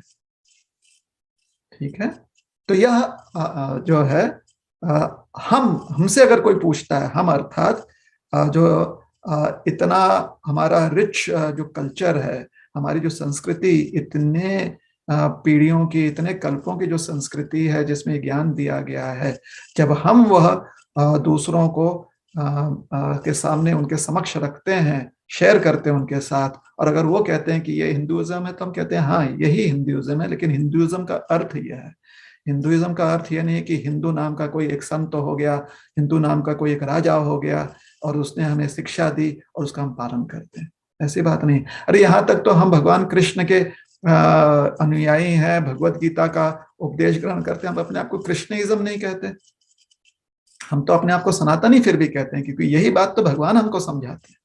तो देखिए ये अंतर है। प्रोपागैंडा पर विश्वास करना बंद कीजिए। कब जो है हम जागृत होंगे, कब हम जगेंगे, कब हम हमारे जो पूर्वज कर चुके हैं उस प्रकार से संशोधन करेंगे, उस प्रकार से हम जिज्ञासा रखेंगे। आलस कब त्यागेंगे हम? हमें आलस त्यागने की जरूरत है। दूसरों की कही हुई बातों पर आंख मूंद कर, श्रद्धा रखकर उसी को परम सत्य मानना, इसकी भूल नहीं करना चाहिए। यहाँ पर तो अर्जुन ने भी भगवान की बात जब तक पूरी तरह से समझी नहीं तब तक प्रश्न करते रहे, जिज्ञासा व्यक्त करते रहे। सारे ऋषि मुनि जो है जिज्ञासा करते हैं, भगवान से जिज्ञासा करते हैं। इतने सारे हमारे पास गीत हैं, हमारे पास रामायण है, हमारे पास इतिहास है, महाभारत है, ये सब क्यों है? वहां पर देखिए जिज्ञासा व्यक्त की गई है। वहां पर सिर्फ हमारे ऊपर उपदेश थोपे नहीं गए। उपदेश कभी भी हमारे संस्कृति में थोपा नहीं गया है कि कहा गया यही एक उपदेश है, इसका ही पालन करो। हमेशा हमें ज्ञान दिया गया है और हमें प्रोत्साहित किया गया है कि आप इस पर विचार करो, इसका विश्लेषण करो, इसे ग्रहण करो और अपने जीवन में परिवर्तन ले आओ। ठीक है? तो भेदभाव हमारे द्वारा होता है, भगवान को दोषी नहीं ठहराना चाहिए। भगवान सबके लिए समान है और सभी से समान रूप से प्रेम करते हैं। ये तो उनका प्रेम ही है जिसकी वजह से जो व्यक्ति उनसे विमुख हो जाता है उसे भी भगवान सारी उपलब्धियां प्रदान करते हैं और रुके रहते हैं कि कब वह अपने स्वतंत्र स्वेच्छा का प्रयोग करेगा, अपने फ्री विल का प्रयोग करेगा और उन्मुख होना चाहेगा। और उन्मुख हो जाएगा तो भगवान ऐसा नहीं है कि उसमें उनका विजय हो जाता है, बस अब वो देखते हैं कि अब वह अपनी स्वेच्छा को प्रकट कर रहा है। जीव जो अपनी स्वेच्छा से उन्मुख हो रहा है तो जीव की बात हम स्वीकारते हैं। जब जीव विमुख होना चाहता है उस बात को भी भगवान स्वीकारते हैं, और जीव जब उन्मुख होता है तो उसकी भी बात भगवान स्वीकारते हैं। जब जीव भगवान से अलग होना चाहता है तो भी भगवान उसकी बात स्वीकारते हैं, उसको सारी सुविधा देते हैं। और जीव जब भगवान से जुड़ना चाहता है तब भी वही सुविधा उसको देते हैं जो कि दूसरों लोगों को मिला हुआ है, किंतु उसका जो स्वेच्छा है वो पूर्ण हो जाए, उसके लिए भगवान मार्गदर्शन करते हैं।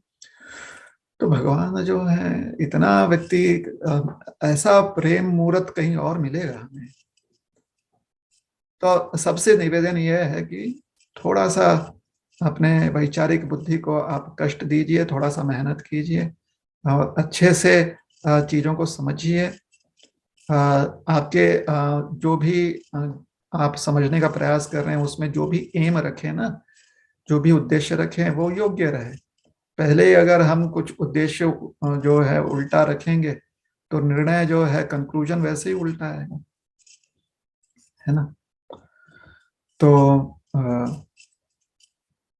ज्ञानी बनिए, चीजों को जो उसका सही अर्थ है उसमें समझिए। हिंदू होने का अर्थ क्या होता है उसे समझिए। तो बाकी लोग हमसे कहते हैं, और क्योंकि हम हर चीज को कभी किसी से ज्यादा झगड़ा नहीं करते हैं। अगर वो कहते हैं कि आप हिंदू हो तो हम कहते हैं बिल्कुल हैं, क्योंकि हिंद महापर्वत से हमारा संबंध है, हिंद महासागर से हमारा पर्वत है, और वहां का जो क्षेत्र है, जो हिंद क्षेत्र है, जहां पर जिसे कभी कभी हिंद सिविलाइजेशन या सिंधु सिविलाइजेशन भी कहा जाता है, संस्कृति हिंद संस्कृति या सिंधु संस्कृति कहा गया है, हम वहां से हैं। तो ये बात उन्हें समझानी चाहिए कि इसलिए हम हिंदू हैं, ये इसलिए नहीं क्योंकि आपने हमें नाम दे दिया और आप उस नाम से जो भी उसका अर्थ जोड़ना चाहें उसे हम स्वीकारते हैं। तो अपने अस्तित्व का अर्थ स्वयं समझें और दूसरों को भी समझें, और अंतर जानिए कि क्या होता है हिंदू का होना, हिंदू होने का अर्थ क्या होता है? हम सत्य को मानते हैं। बाकी लोग जो है सत्य के नाम पर किसी व्यक्ति विशेष की बात को मानते हैं, हम सत्य मानते हैं, सत्य पर। यहाँ पर व्यक्ति विशेष की बात है नहीं। व्यक्ति विशेष को हम आराधते हैं, पूजते हैं, उनको हम सम्मान देते हैं। साक्षात्कार हम अपना स्वयं का रखते हैं, क्योंकि वही हमारे पास एक चीज है जो हमारी है। बाकी सब तो दूसरों की है ना, तो उसे हम हमारी कैसे कह सकते हैं? अपना स्वयं का अनुभव, साक्षात्कार, ये महत्वपूर्ण है। हरे कृष्ण। ठीक है जी, हरे कृष्ण प्रभु।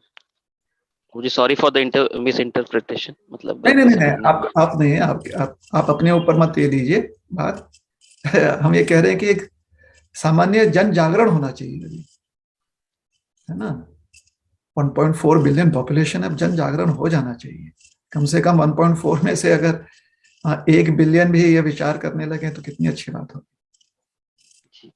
मुश्किल से एक्चुअली मन में बहुत क्वेश्चन चल रही थी बहुत दिनों से, एक्चुअली क्वेश्चन। हाँ, 400,000 लोग खाली 1.4 बिलियन में से खाली सोचेंगे तो फिर कैसे चलेगा? 1.4 बिलियन पॉपुलेशन है हमारा। कम से कम 1 बिलियन लोग, जो 0.4 बिलियन है उन्हें हम समझ ये मान लेते कि वो बच्चे, लेकिन 1 बिलियन लोग तो ऐसा विचार करना शुरू करें। तो ये जन जागरण होना बहुत आवश्यक है। जन जागरण। धन्यवाद प्रभु जी। हरे कृष्ण। हरे कृष्ण। हरे कृष्णा। यहाँ पे अगला प्रश्न हिमांशु प्रभु का है। वो पूछ रहे हैं कि जब भगवान एक है और फिर इतने सारे जो धर्म हैं, मैं पहले इंग्लिश में पढ़ता हूँ। Supreme personality, Krishna is the supreme personality and is universal for all irrespective of religion.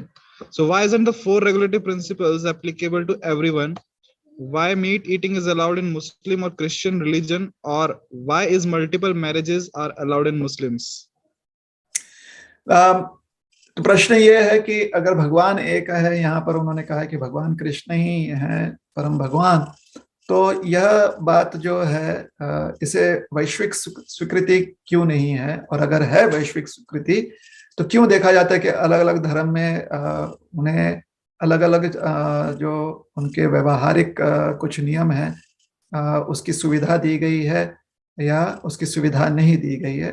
उदाहरण के लिए जो 4 नियम विशेष करके हमारे इस्कॉन में जिसे हम कहते हैं कि इसका पालन करना चाहिए, और अन्य वैष्णव पंथ या अन्य जितने भी पंथ जो हैं हमारे वैदिक संस्कृति में, ये भी उसे मान्यता देते हैं, इन 4 नियमों को। तो उसका पालन अन्य लोगों में कुछ कम ज्यादा दिखाई देती, तो ऐसा क्यों है? जहाँ पर भी समाज के व्यवहार में या सामाजिक व्यवहार में जो नियम लागू होने चाहिए वह समाज के जो उत्कृष्ट लोग होते हैं वो निर्धारित करते हैं। जो ज्ञानी होते हैं या जो साक्षात्कारी होते हैं, मतलब इवॉल्व्ड पीपल, हर समाज में ऐसे लोग होते हैं। तो वह उसे उसके ऊपर जोर देते हैं।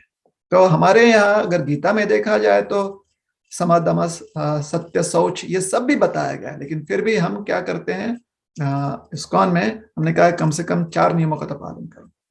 समदम जो है इसके बारे में तो गीता में बात की गई है, शौर्य की बात भी गीता पे बात की गई। तो वर्ण व्यवस्था के अनुसार अलग अलग गुण है, उनको मान्यता दी गई है। कहा गया है कि ये गुण अधिक प्रदर्शन होते हैं, तो भगवत गीता में वैसे गुण दिए गए हैं।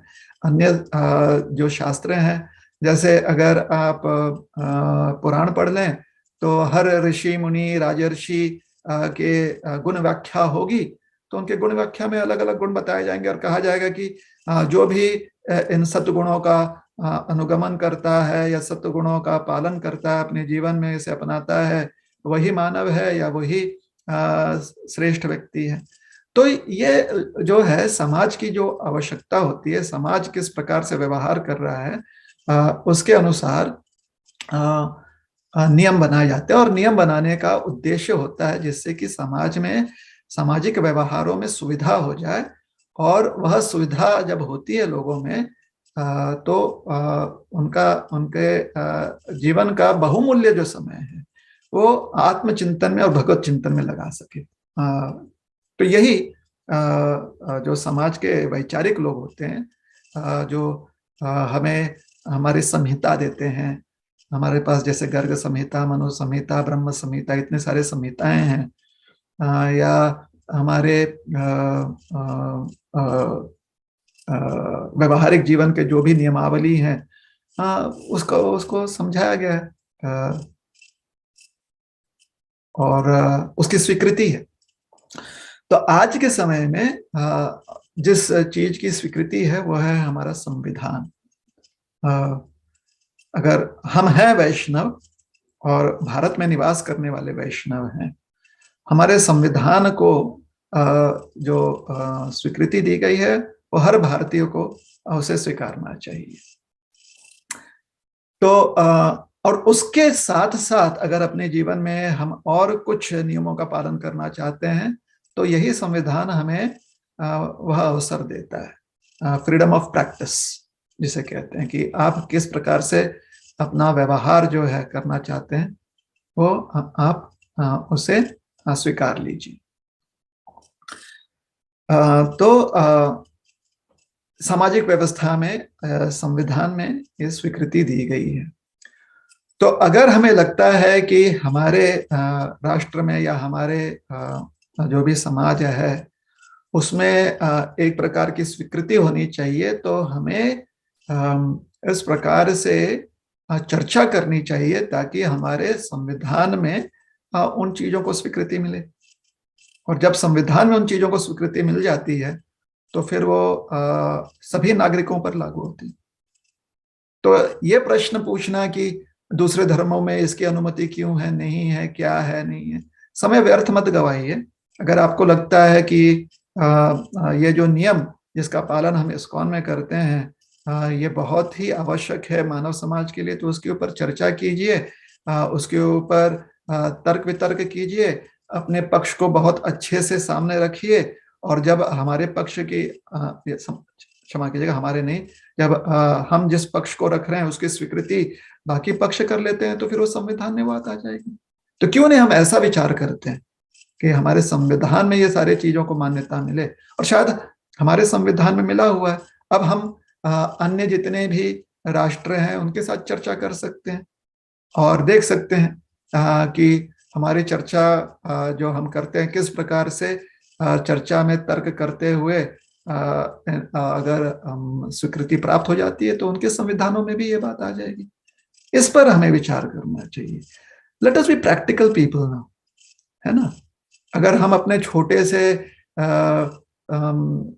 एक समाज में रहते हुए और हमारे समाज तक ही हमारे विचार जो है सीमित है, हम सोचते हैं कि एक दिन यह विचार क्योंकि यूनिवर्सल है तो सभी के ऊपर लागू होना चाहिए, लागू तभी ना होगा जब हम उसके यूनिवर्सैलिटी को, उसके वैश्विकता को हम दूसरों के मत के सामने रख पाएंगे और दिखा पाएंगे कि और उनके जो मत है या उनकी जो मति है उसे स्वीकारेगी। तो let us be more knowledgeable, let us present our side nicely. सिर्फ 4-5 लोगों पर या 400-500 लोगों पर यह जिम्मेदारी नहीं रखनी चाहिए, सब जगह चर्चा कीजिए। जब ये बात चर्चा में आती है और जो सरकार होती है देखती है कि ये बहुचर्चित है और इससे सभी को लाभ है तो फिर संविधान में वो बात आ जाएगी। ठीक है, तो राइट टू प्रैक्टिस सबके पास है। इसलिए ये कहना कि हमारे धर्म में ऐसा है उनके धर्म में ऐसा क्यों नहीं, क्योंकि हमारे संविधान में राइट टू प्रैक्टिस दिया गया है।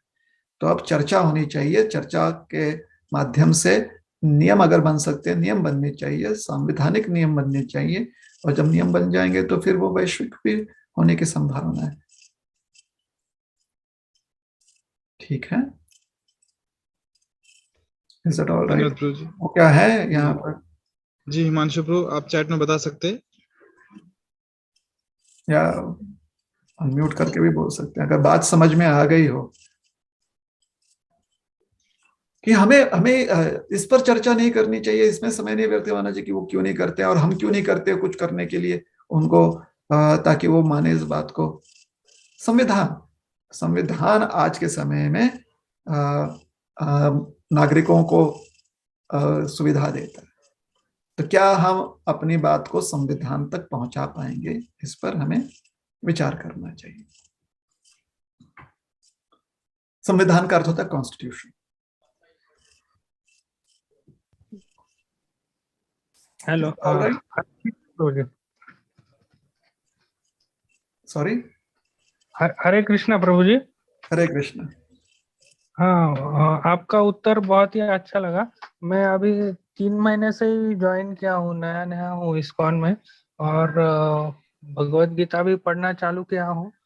तो मेरा और एक प्रश्न था कि अभी भागवत क्लास और इस दूसरे इसमें मायावाद के बारे में बोलते हैं, तो हम कैसे जाने कि हम उसके अंडर इन्फ्लुएंस है या नहीं है? हमें ये देखना चाहिए कि क्या हम भगवान की सेवा कर पा रहे हैं या नहीं कर पा रहे हैं। अगर हम भगवान की सेवा नहीं कर पा रहे हैं तो फिर हमें उन उपदेशों को ग्रहण करना चाहिए जिससे कि हम सेवा कर पाए। जो व्यक्ति भगवान की सेवा करता है उसका समय किसी और चीज के लिए बचता है।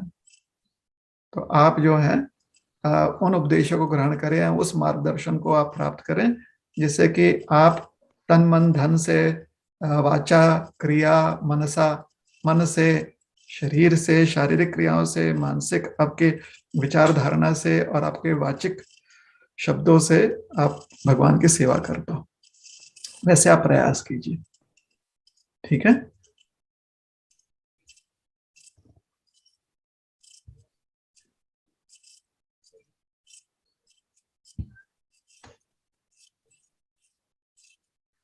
हरे कृष्णा। हरे कृष्णा। हिमांशु ब्रो।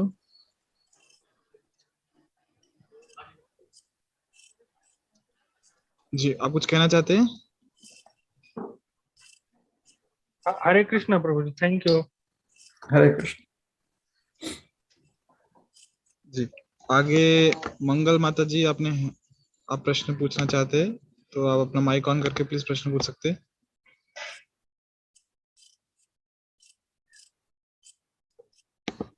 हरे कृष्णा प्रभू जी। हरे कृष्ण। मी मराठीत बोलू शकते ना? हो, बोला ना मराठीत। मी परभणीहून बोलते प्रभूजी. परभणी सेंटर मध्ये दीनानाथ प्रभूजी काउन्सिलिंग करतात, ते त्यांच्या सेंटरला जाते मी. छान. प्रश्न काय तर विचारा? माझा प्रश्न असा आहे की आपण ज्यावेळेस कृष्ण भक्ती मध्ये असतो किंवा येतो त्याच्या माध्यमातून भगवंतांच्या कोणाच्या तरी सांगण्यावरून का असं, तर त्यावेळेला आपण ज्यावेळेस असं आपली जीवावेग जो असतो बोलण्यामध्ये सगळे आपण मॅनेज नाही करू शकत ना. भक्तीमध्ये इकडं प्रोग्रामला जायचं म्हणलं तर हे नाराज होतात किंवा एखाद्या वेळेस बोलण्यामध्ये कंट्रोल नाही येत, तर असं ते सतत बाहेरचे म्हणतात, नातेवाईक असो किंवा कोणी असो, की तुम्हाला हे शिकवतात का तिथं. तर आपला हा जीवावेग जो आहे तो कसा आपण सांभाळला पाहिजे किंवा कसं मॅनेज केलं पाहिजे? प्रश्न ये है कि आपने ऐसे कहा कि आप परभनी सेंटर से, जो इस्कॉन सेंटर से जुड़े हुए हैं, और प्रश्न पूछा कि जो हमारी जिह्वा कार्य करती है बोलने का, हम शब्द प्रयोग करते हैं, तो कभी कभी लोग जो हैं उससे परेशान होकर हमसे कहते हैं कि आपको ऐसे शब्दों का प्रयोग नहीं करना चाहिए, शायद उनको वो शब्द कठोर लगते हैं। और इसको जिह्वा वेग कहा गया, अर्थात जीव की जो उत्कंठा होती है कि कुछ ना कुछ बोलते रहे, चाहे वो सही हो या गलत हो। तो इस जिह्वा वेग के बारे में क्या कर सकते हैं हम, क्या हम उसे रोक सकते हैं? सबसे पहली बात समझना जरूरी है कि जब भी हमारे जीवन में कोई भी ऐसी प्रक्रिया होती है या ऐसा कोई भी एक व्यवहार होता है जिससे कि हमें परेशानी हो जाए भगवान की सेवा करने में, तो अपने आत्मरक्षा के लिए हम अपने इंद्रियों का प्रयोग कर सकते हैं। इसका पुष्टिकरण जो है हमारे शास्त्रों में है कि अपने आत्मरक्षा के लिए जहाँ पर आपके श्रद्धा या आपके सेवा में कोई भी बाधा आती है तो आत्मरक्षा में आप अपने इंद्रियों का प्रयोग कीजिए। अगर आपको लगता है कि नहीं हमें अपने इंद्रियों का प्रयोग किसी भी प्रकार के व्यवहार में नहीं करना चाहिए तो वैरागी हो जाइए, मौन व्रत धारण कर लीजिए और ध्यान मुद्रा में आप विराजमान हो जाइए। जिस प्रकार से द्रोणाचार्य जी को लगा कि अब युद्ध करके कोई लाभ नहीं है तो तुरंत वैराग्य उन्होंने अपना लिया और वहीं पर आसन ग्रहण कर लिया, युद्ध भूमि में ध्यान आसन में बैठ गए और इस पर विचार नहीं किए कि आगे क्या होगा। तो मौन व्रत धारण कर लिया, ध्यान मुद्रा में जो है अंतर्धान तो नहीं कह सकते लेकिन अंतर मन में पूरी तरह से जो है अंतर भावना में लीन हो गए, वो भगवान का स्मरण करने लगे।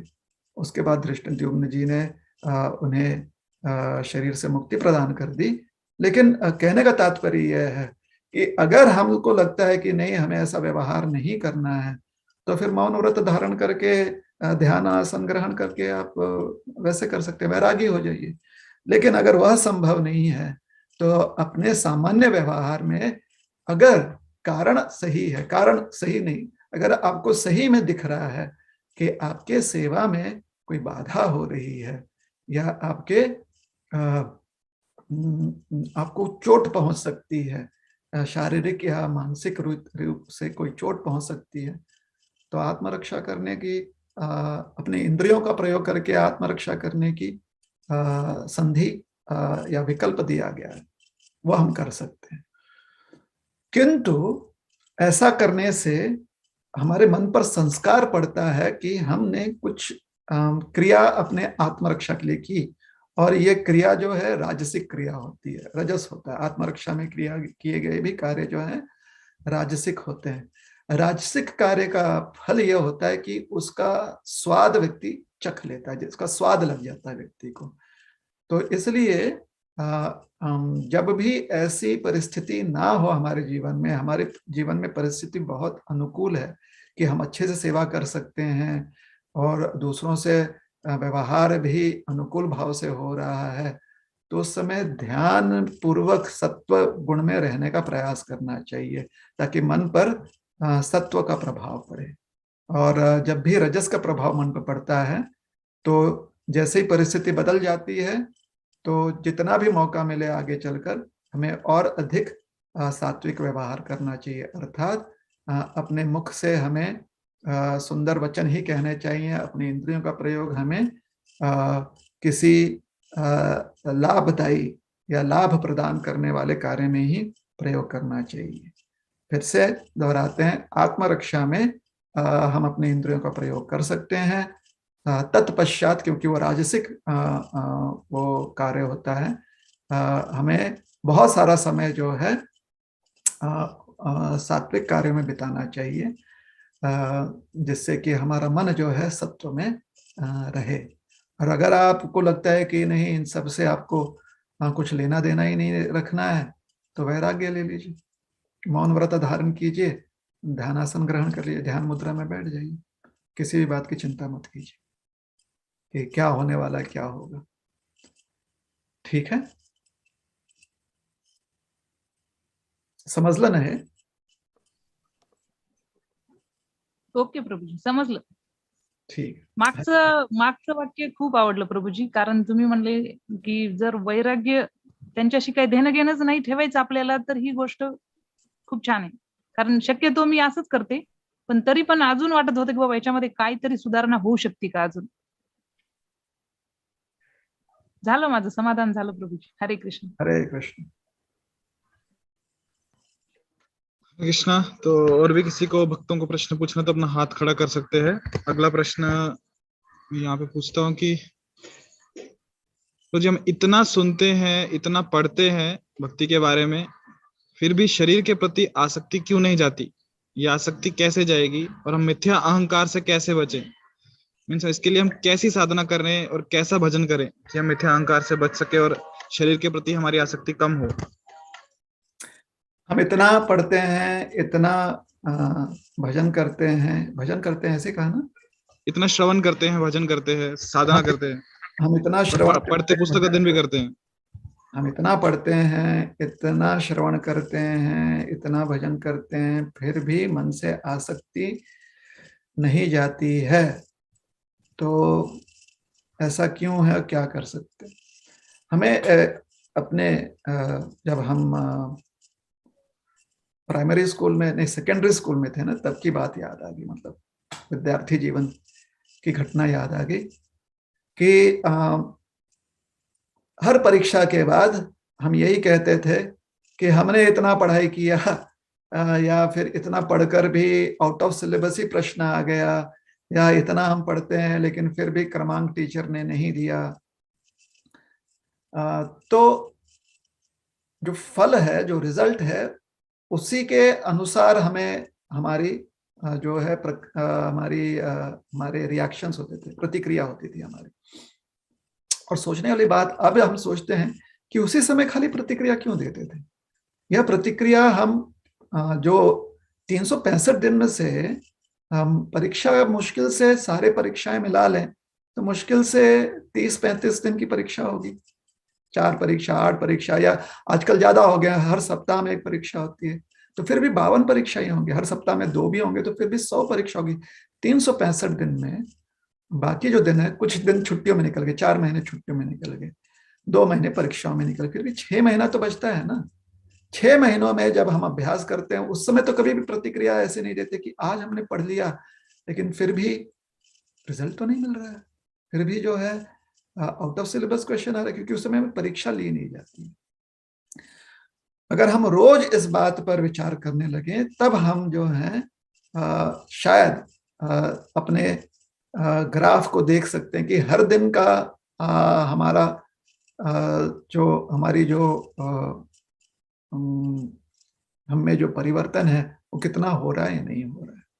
तो ये पहली बात कि किस बात पर आधारित करते हैं हम इसे कि क्या हमने रोज का परीक्षण किया हुआ है, नहीं किया हुआ, क्योंकि रोज का परीक्षण करना बहुत जरूरी है। खाली कठिन परिस्थिति में जब हमें समस्या होती है तो उस समय हमें अपनी आसक्ति दिखाई देती है, तो वो हम मापदंड नहीं रख सकते अपने जीवन में, है ना। दुख में सिमरण सब करे, सुख में करे ना कोई, वैसी बात नहीं होना चाहिए। ये पहली बात है।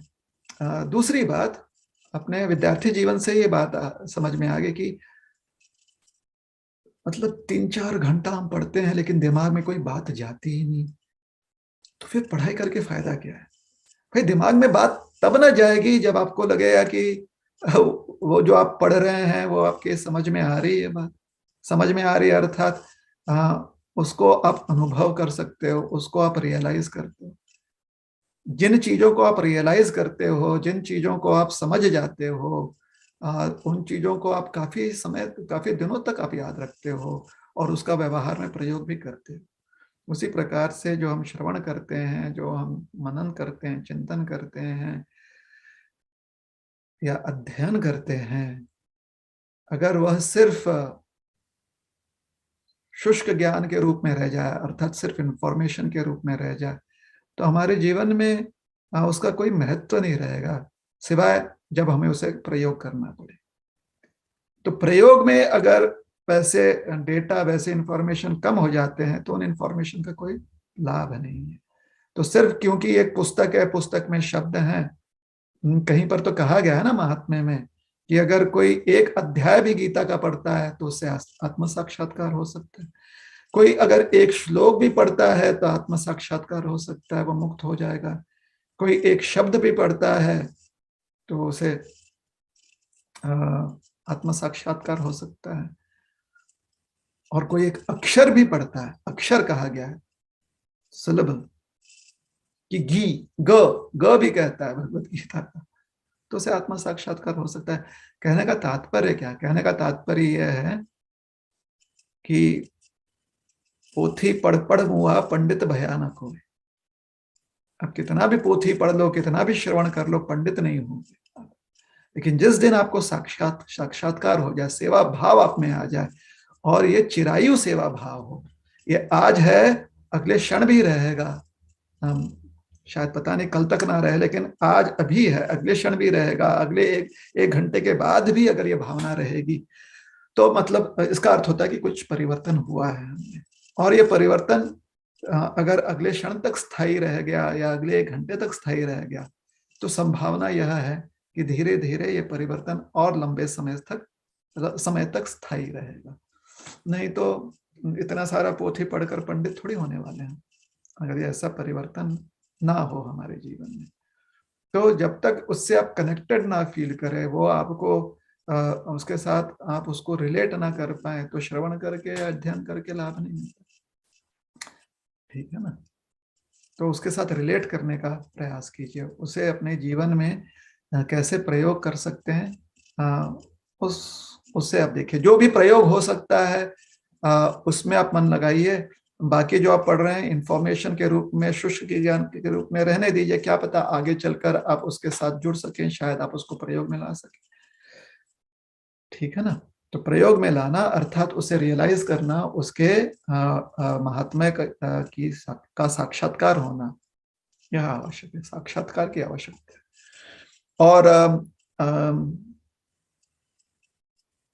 और एक बात, 2 बातें तो हमने कह दी। पहली बात जो हमने कही कि रोज का एक परीक्षण होना आवश्यक है, और फिर हम अपने ग्राफ को देख सकते हैं कि हमारा परिवर्तन ग्राफ कैसे चल रहा है।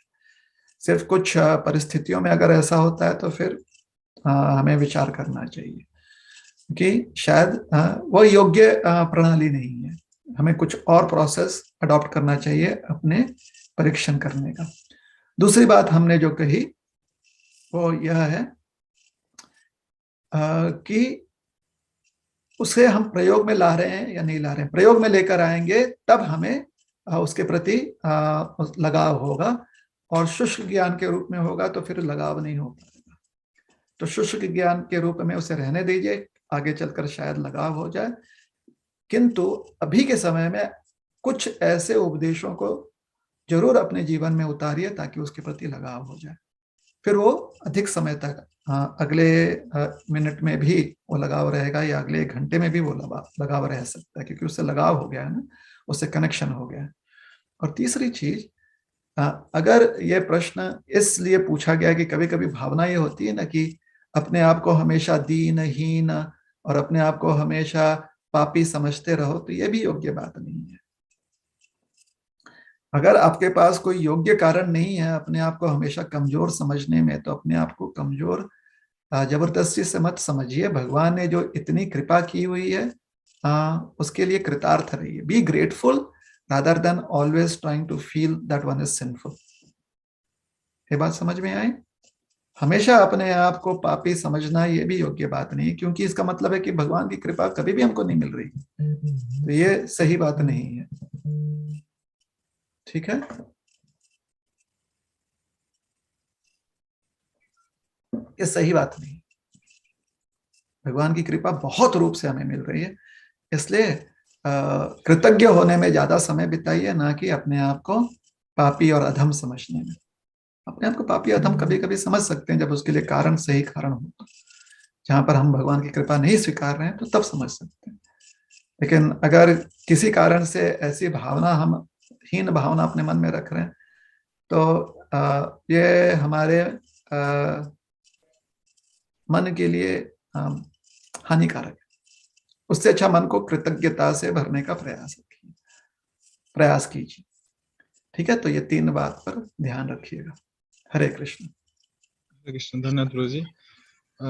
एक प्रश्न यहाँ पे काव्या मुड़े माता जी का है। वो पूछ रहे हैं, how do we keep cordial relations with negative minded people, specially if they are in your close circle and avoiding them is not an option. देखिए, अगर आप सुरक्षित हैं ना, सोचिए बाढ़ हो रही है, बाढ़ आ गई कहीं पर, और आप किसी ऊंचे स्थान पर हैं, इसलिए आप सुरक्षित हैं, और आप देखते हैं कि कुछ सर्प और कुछ बिच्छू जो हैं वो भी बाढ़ से बचने के लिए सुरक्षा ले रहे हैं, और आप उनकी मदद भी करते हो या स्वयं से भी वो उस सुरक्षित स्थान पे पहुंच जाते हैं, लेकिन आपसे दूर है, आप ऊंचाई पर हो और उस ऊंचाई तक वो पहुंच नहीं पा रहे, लेकिन जहां पर भी है वो बाढ़ के पानी से सुरक्षित हैं, तो आपको चिंता नहीं होगी, है ना। तो अगर आपको लगता है कि जो नेगेटिव लोग हैं उनकी वजह से जीवन में समस्या आ रहा है, तो आप अपने आप को पॉजिटिव लोगों के साथ बहुत ज्यादा जोड़िए। नेगेटिव लोगों का खाली ध्यान मत रखिए, पॉजिटिव लोगों का भी उतना ही ध्यान रखिए, ज्यादा ध्यान रखिए। ध्यान रखिए का मतलब है कि उन्हें भी नोटिस कीजिए जो पॉजिटिव है। आप ऐसा विचार कर रहे हैं तो इसका अर्थ है कि आप पॉजिटिव माइंडेड है, तो आपके जैसे विचार करने वाले और भी बहुत लोग हो सकते हैं। ऐसी ऐसी संभावना हो सकती है, तो इसे स्वीकारना चाहिए। ऐसे नहीं कि हमारे चारों तरफ खाली नेगेटिव लोग हैं, इसकी संभावना जो है ना, लोग कभी कभी पता नहीं क्यों ऐसा लगता है उनको कि नहीं हमारे पास तो खाली नेगेटिव लोग हैं। अरे भाई, संसार में, भारत में 1.4 बिलियन पीपल है, क्या सब कोई नेगेटिव है? ऐसा तो हो नहीं सकता। अगर 1% भी पॉजिटिव है तो आपको पता है लाखों में हो गए लोग, है ना। और आजकल तो आसान है, सोशल मीडिया के थ्रू आप ऐसे लोगों से जुड़ सकते हैं, ऐसे फोरम का पार्ट हो सकते हैं जहां पर आप हमेशा पॉजिटिवली ओरिएंटेड रहें, हमेशा आप जो है सकारात्मक वृत्ति रखें। और जब आप ऐसे पॉजिटिव फोरम में रहेंगे, पॉजिटिव विचारधारणा के फोरम में रहेंगे, तो आप सुरक्षित हैं। नेगेटिविटी के बाढ़ से आप सुरक्षित हैं। और ऐसे नेगेटिविटी से बचने के लिए अगर कुछ नेगेटिव लोग भी आपके आसपास रहें, आप अपने आप को इतनी ऊंचाई पर रखिए, या अपने आप को पॉजिटिव लोगों के बीच में इतना रखिए कि उनकी नेगेटिविटी से आपको अंतर ना पड़े। अगर आप अपने आप को उनके पास ले आएंगे तो फिर उनके नेगेटिविटी से आपको आपके मन पर प्रभाव पड़ेगा। तो सिंपल है, be positive, stay positive, be positive, be with positive people, है ना। तो जितना आप अपने आप को सकारात्मक वृत्ति वाले लोगों के साथ जोड़ के रखेंगे, उतना ही जीवन के वह क्षण जहां पर नकारात्मक वृत्ति वाले लोग आपके जीवन में आते हैं, आपके पास एक कवच है। आप अपने आप को इम्यूनाइज कर चुके हैं, आपने वैक्सीन ले लिया, तो उससे मन पर ज्यादा प्रभाव नहीं पड़ेगा। अगर मन पर प्रभाव पड़ रहा है, इसका मतलब है आप नकारात्मक वृत्ति का वैक्सीन ले रहे हैं, वो आपके लिए योग्य नहीं है। उससे आपकी इम्यूनिटी कम होगी, उससे आपको नुकसान पहुंचेगा। तो जैसा हमने कहा, संसार में अगर आपको लगता है कि आपको पॉजिटिव रहना है, तो संसार में आपके जैसे लोग भी हैं, बस आपको उन्हें देखना है, उन्हें नोटिस करना है, सब ठीक हो जाएगा उसके बाद। ठीक है।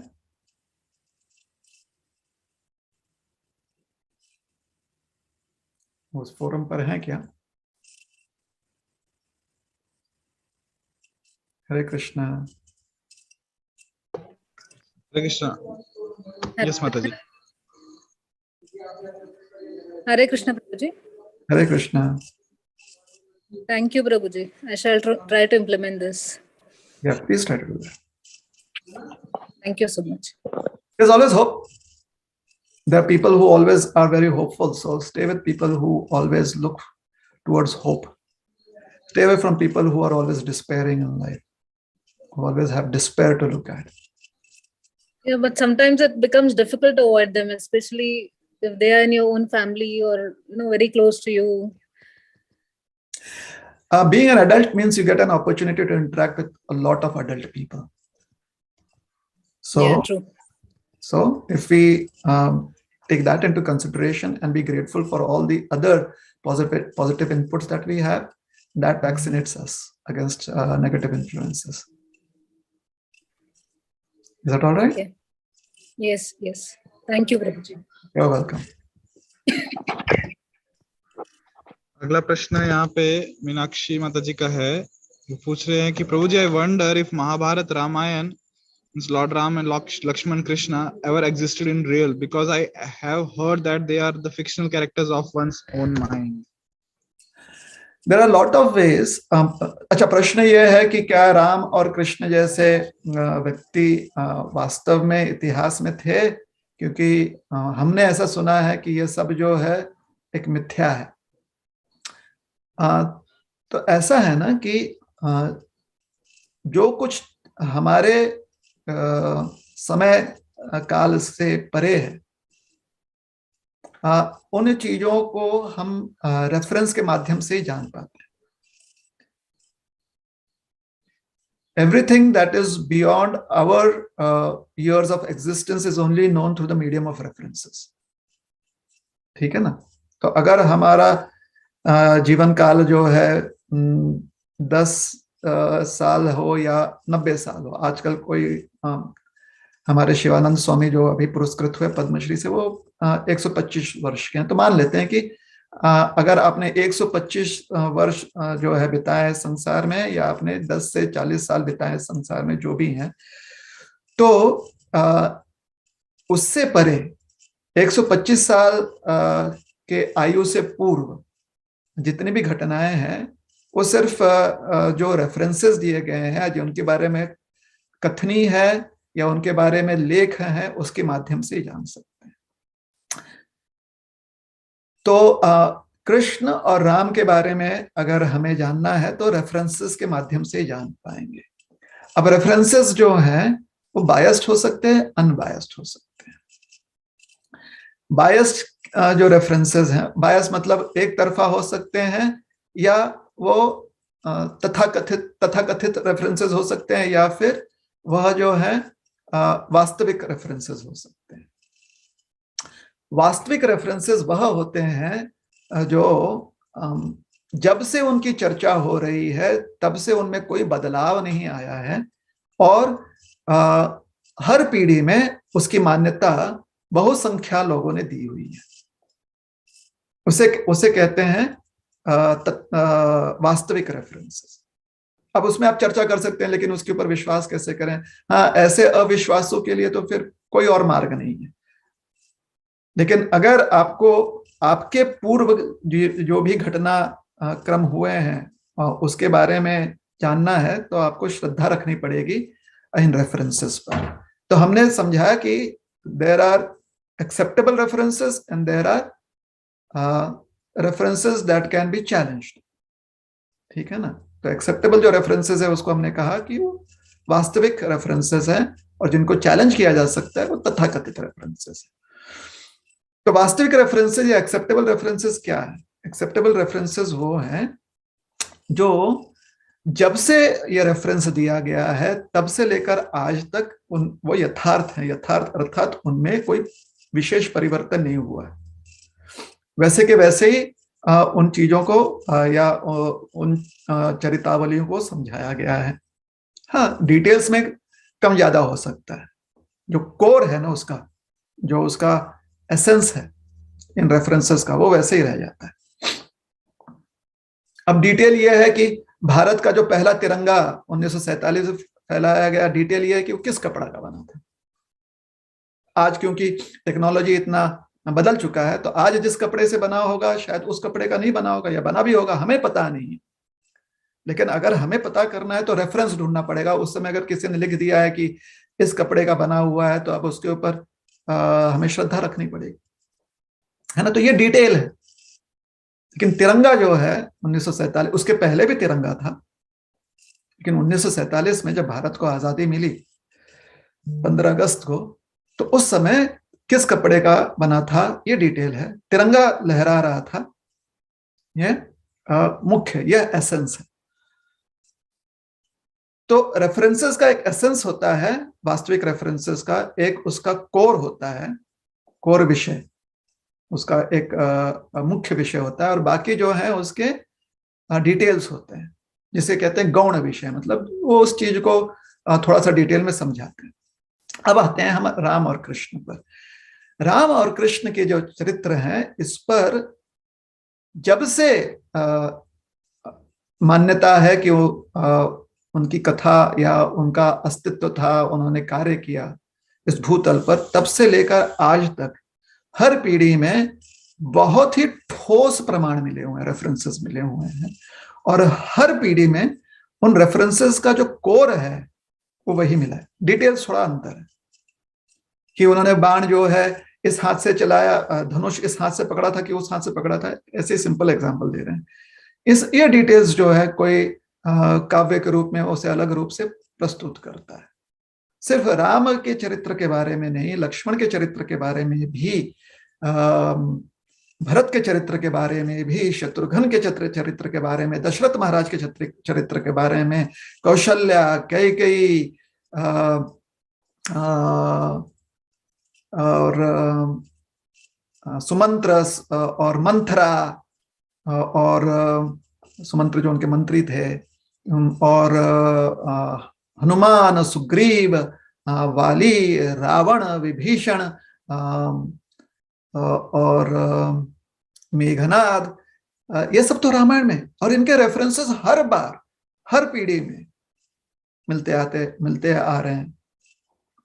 तो ये जो प्रमाण है ये वास्तविक है, ये तो मान लिए जाते हैं।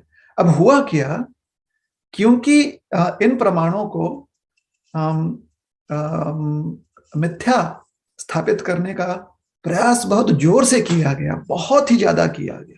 जैसे कि अन्य जो भी इतिहास थे, चाहे वो इजिप्ट का हो, चाहे वो ग्रीस का हो, उन सब को धीरे धीरे भुला दिया गया है, और अब खाली वो एक माइथोलॉजी के रूप में रह गए,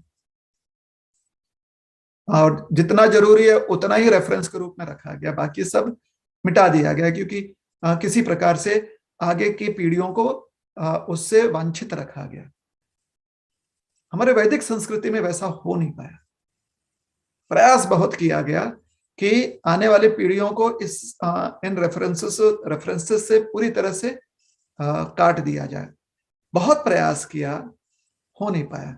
आज भी भारत की जो संख्या है, भारत में जो भारतीय नागरिक हैं, जहां जहां पर भी सनातनी लोग हैं, जो हिंदू हैं, देखा जाए तो 100% में से 70 to 80% जो है आज भी इस बात को स्वीकारते हैं और आगे वाले पीढ़ियों को देते हैं। 10% लोग जो हैं वो इसे मिथ्या करार करने पर, इसे माइथोलॉजी कहने के प्रयास कर रहे हैं, और अपने प्रयास में वो विफल हो रहे हैं। किंतु क्योंकि हमारे संस्कृति में ये इस पर ज्यादा जोर नहीं दिया गया कि आप दिखावा करो या अपने आप का प्रस्तुतिकरण करो।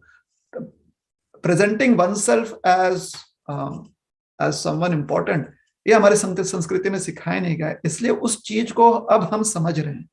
अब सोशल मीडिया पर, अब हम इंस्टीट्यूशंस में जो भी पाठ्यक्रम है वहां पर हम अपना प्रेजेंस दिखाने का प्रयास कर रहे हैं, क्योंकि यह आत्मरक्षा है। हम अपने आत्मरक्षा में, जैसे कि हमसे पूर्व बहुत पीढ़ियों ने भी अपने आत्म संरक्षण के लिए, हमारे ग्रंथों को, हमारे संस्कृति को बचाने के लिए आत्मरक्षा की, कुछ वैचारिक रूप से इंटेलेक्चुअली किया, डिबेट करके, कुछ जो है शस्त्र उठाकर किया, क्योंकि उनके ऊपर शस्त्र द्वारा प्रहार किया जा रहा था, वो पूर्व में किया गया। आज के समय में हम जो है फिर से इंटेलेक्चुअल जो अप्रोच है उसमें फिर से हम अपना प्रेजेंस दिखा रहे हैं, क्योंकि आज अपने आत्मरक्षा करने की आवश्यकता है, ऐसे आज की पीढ़ी समझ रही है, और इसमें हम सफल भी हो रहे हैं। तभी तो आज की पीढ़ी जो है कम से कम प्रश्न तो कर रही है कि हमने ऐसा सुना है, क्या यह सही है, कैसे हम मान ले, प्रश्न तो कर रही है। इसके पूर्व की 2-3 पीढ़ियों ने तो प्रश्न भी नहीं किया, उन्होंने बस इस बात को स्वीकार लिया कि ये सब मिथ्या है। इसलिए ये पुरानी पीढ़ी की जो लोग हैं उन्हें समस्या हो रही है, नए पीढ़ी के लोगों को समस्या नहीं हो रही है, वो जिज्ञासु। आज की पीढ़ी जिज्ञासु है, पुरानी पीढ़ी को समस्या हो रही है। पुरानी पीढ़ी बहुत प्रयास कर रही है अपना एजेंडा आगे बढ़ाने का, लेकिन आज की पीढ़ी जो है वो जग गई है और अपने संस्कृति को समझती है, रेफरेंसेस को देख रही है, जो रेफरेंसेस उन्हें वास्तविक लग रहे हैं उसे आधार मान रही है, और जहां पर भी रेफरेंसेस तथाकथित हैं उन्हें वो नकार रही है। जिन रेफरेंसेस को प्रस्तुत किया गया यह सिद्ध करने के लिए कि राम और कृष्ण ये सिर्फ काल्पनिक थे, वो सारे रेफरेंसेस आज तथाकथित साबित किए गए हैं। वो सारे रेफरेंसेस को आज चैलेंज किया गया है, उन्हें खारिज किया गया है, उन्हें बायस्ड दिखाया गया है, और थोड़े बहुत अभी भी रह गए, उन्हें भी आगे चलकर हम बायस दिखाएंगे। और जिन रेफरेंसेस को वास्तविक रूप में स्वीकारा गया, उनके डिटेल्स पर हम ज्यादा, क्योंकि डिटेल्स में जो है कहीं एक कहा गया, कहीं दूसरा कहा गया, लेकिन प्रभु राम और श्री कृष्ण के अस्तित्व को स्थापित करने के बहुत सारे ऐतिहासिक प्रमाण हैं। जैसे महाराणा प्रताप जो हमारे शूरवीर राजर्षि हुए, या छत्रपति शिवाजी महाराज, या जो मौर्य साम्राज्य था, जो विजयनगर साम्राज्य था, उसके ऐतिहासिक पुष्टिकरण कैसे करते हैं। उस कालीन के हमें कुछ लेख मिलते हैं, हिस्टोरिकल रेफरेंसेस हैं, जिन स्थानों के नाम लिए गए हैं वो स्थान आज भी हैं, और ये कुछ प्रमाण हैं जैसे हमने कहा। तो यही प्रमाण जो है, ऐसे ही प्रमाण जो है प्रभु रामचंद्र और श्री कृष्ण के अस्तित्व को स्थापित करने में ठोस है, या यही प्रमाण साबित करते हैं कि वह ऐतिहासिक पुरुष हुए हैं, ना कि काल्पनिक। और वैदिक संस्कृति में अगर भगवान अवतरित होते हैं तो ये कोई काल्पनिक बात नहीं है, भगवान की ही सृष्टि है, और भगवान यहाँ पर स्वरूप धारण कर कर हमारी तरह अगर कार्य कर ले, तो बड़ा व्यक्ति जो है छोटे व्यक्ति की तरह कार्य कर ले, इसमें कोई अचंभे की बात नहीं है। ऐसे नहीं कि बड़े व्यक्ति को हमेशा से अपने शौर्य का या अपने बल का प्रमाण दिखाते रहना आवश्यक नहीं, क्योंकि उनके लिए साधारण कार्य करना भी बहुत आसान है, और बहुत ही आराम से वो कर लेते हैं, वो अति संभव है उनके लिए। तो इसलिए श्री भगवान अगर अवतरित होते हैं और यहाँ पर एक राजा के रूप में या ऋषि के रूप में भगवान कार्य करते हैं, तो कोई अचरज की बात नहीं है, ना ही इससे उनके अस्तित्व में उनका अस्तित्व क्षीण हो जाता है, ऐसी बात नहीं है, उनका अस्तित्व कुछ कम हो जाता है, ऐसी बात नहीं है। बड़े लोग जो है छोटी छोटी बातें करते रहते, छोटे छोटे काम करते रहते, उनकी उतनी क्षमता होती है। छोटे लोगों के लिए बड़ा काम करना थोड़ा सा कठिन चला जाता है। तो हमें अपने आप को अवतार कहना ये कठिन जाएगा, लेकिन भगवान जब अवतरित होते हैं तो कोई इसमें अचरज करने वाली बात नहीं है। तो आपका प्रश्न यही था ना कि ये कैसे हम इस बात को स्वीकारें, क्योंकि हमें कहा गया कि काल्पनिक है। जिन्होंने ये बात कही है कि वो काल्पनिक है, उनके पास प्रमाण जो है वो तथाकथित प्रमाण है, और इन प्रमाणों को, जिन प्रमाणों को वो सामने रखते हैं, या तो प्रमाण ही नहीं है क्योंकि वो बस तर्क रखते हैं। जैसे हमने कहा ना, इतिहास के प्रमाण कुछ गिने गए हैं, या तो प्रमाण ही नहीं है, और अगर तर्क भी करते हैं तो आज के समय में, आज की पीढ़ी में उनका तर्क जो है अत्यंत बायस्ड है, ये दिखता है। उनका तर्क है बहुत एक तरफा है, नैरो माइंडेड लोग हैं। और दूसरी तरफ जो पीढ़ियों पीढ़ी, इतने पीढ़ियों से जिस बात को प्रयास किया गया कि पूरी तरह से नष्ट कर दिया जाए, वो नष्ट नहीं हो पाया। जैसा हमने कहा 70 to 80% हिंदू आज भी इस बात को स्वीकारते हैं और प्रमाणित कर सकते हैं कि श्री राम और श्री कृष्ण जो है भगवान यहाँ पर अवतरित हुए इसी भूतल पर, अयोध्या में, और फिर भ्रमण किया उन्होंने भारतवर्ष में और मथुरा वृंदावन में, और उन्होंने भ्रमण किया भारतवर्ष श्री कृष्ण के रूप में और प्रभु रामचंद्र जी के रूप में। तो ये प्रमाणित बात है। प्रमाण आपको कहाँ से मिलेंगे? जैसे हमने कहा रेफरेंसेस क्या है? लेख जो पीढ़ी न पीढ़ी वैसे की वैसे आई हुई है, कोर में जो एसेंस है उसका। तो प्रभु रामचंद्र जी हमेशा से दशरथ नंदन रहे हैं, कौशल्या नंदन रहे हैं, कौशल्या अन्य जो भी रानियां हैं, अवध जो है, अयोध्या जो है वो आज भी है, सरजू नदी आज भी है, बहुत प्रमाण है। श्री कृष्ण के बारे में भी वही बात कही जा सकती है। तो प्रमाण बहुत है।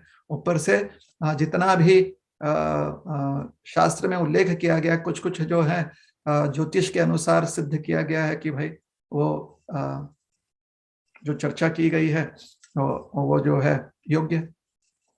और अन्य प्रमाण, अन्य लेख जो है, तो स्थान वही है। आज भी द्वारका, हस्तिनापुर, अयोध्या, सरजू, यमुना, गंगा सब हैं। हिंद महासागर आज भी है, लंका आज भी है, लंका में भी प्रमाण मिलते हैं। तो ठोस प्रमाण बहुत है, ठीक है ना। तो आपको आप इन चीजों को, इन प्रमाणों को जो है इन पर संशोधन कीजिए, इनको आप देखिए, समझिए, और फिर निश्चिंत हो जाइए कि ऐतिहासिक पुरुष हैं ये, दे आर हिस्टोरिकल पर्सनालिटीज, ये नहीं है कि वो काल्पनिक है, ठीक है ना। हरे कृष्ण।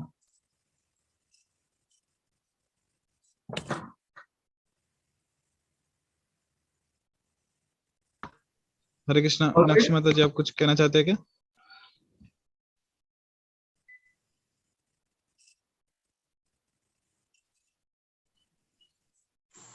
हरे कृष्णा। हेलो, आवाज आ रही है मेरी? जी। हाँ, तो मुझे पता चला ये अभी, जैसे प्रभु जी ने बताया, ठोस प्रमाण या जो भी रेफरेंसेस है उनको रेफर करके तो हम बता सकते हैं क्या रियल है क्या फिक्शनल है। ठीक है सर, हरे कृष्ण। हरे कृष्ण। जी, बहुत बहुत धन्यवाद प्रभु जी, आपने अपना समय दिया, कीमती समय, और आप सभी का, भक्तों का धन्यवाद कि आप सभी यहाँ पे आए। तो अभी हम यहाँ पे रुकेंगे और लास्ट में कुछ महत्वपूर्ण अनाउंसमेंट्स इस प्रकार से है कि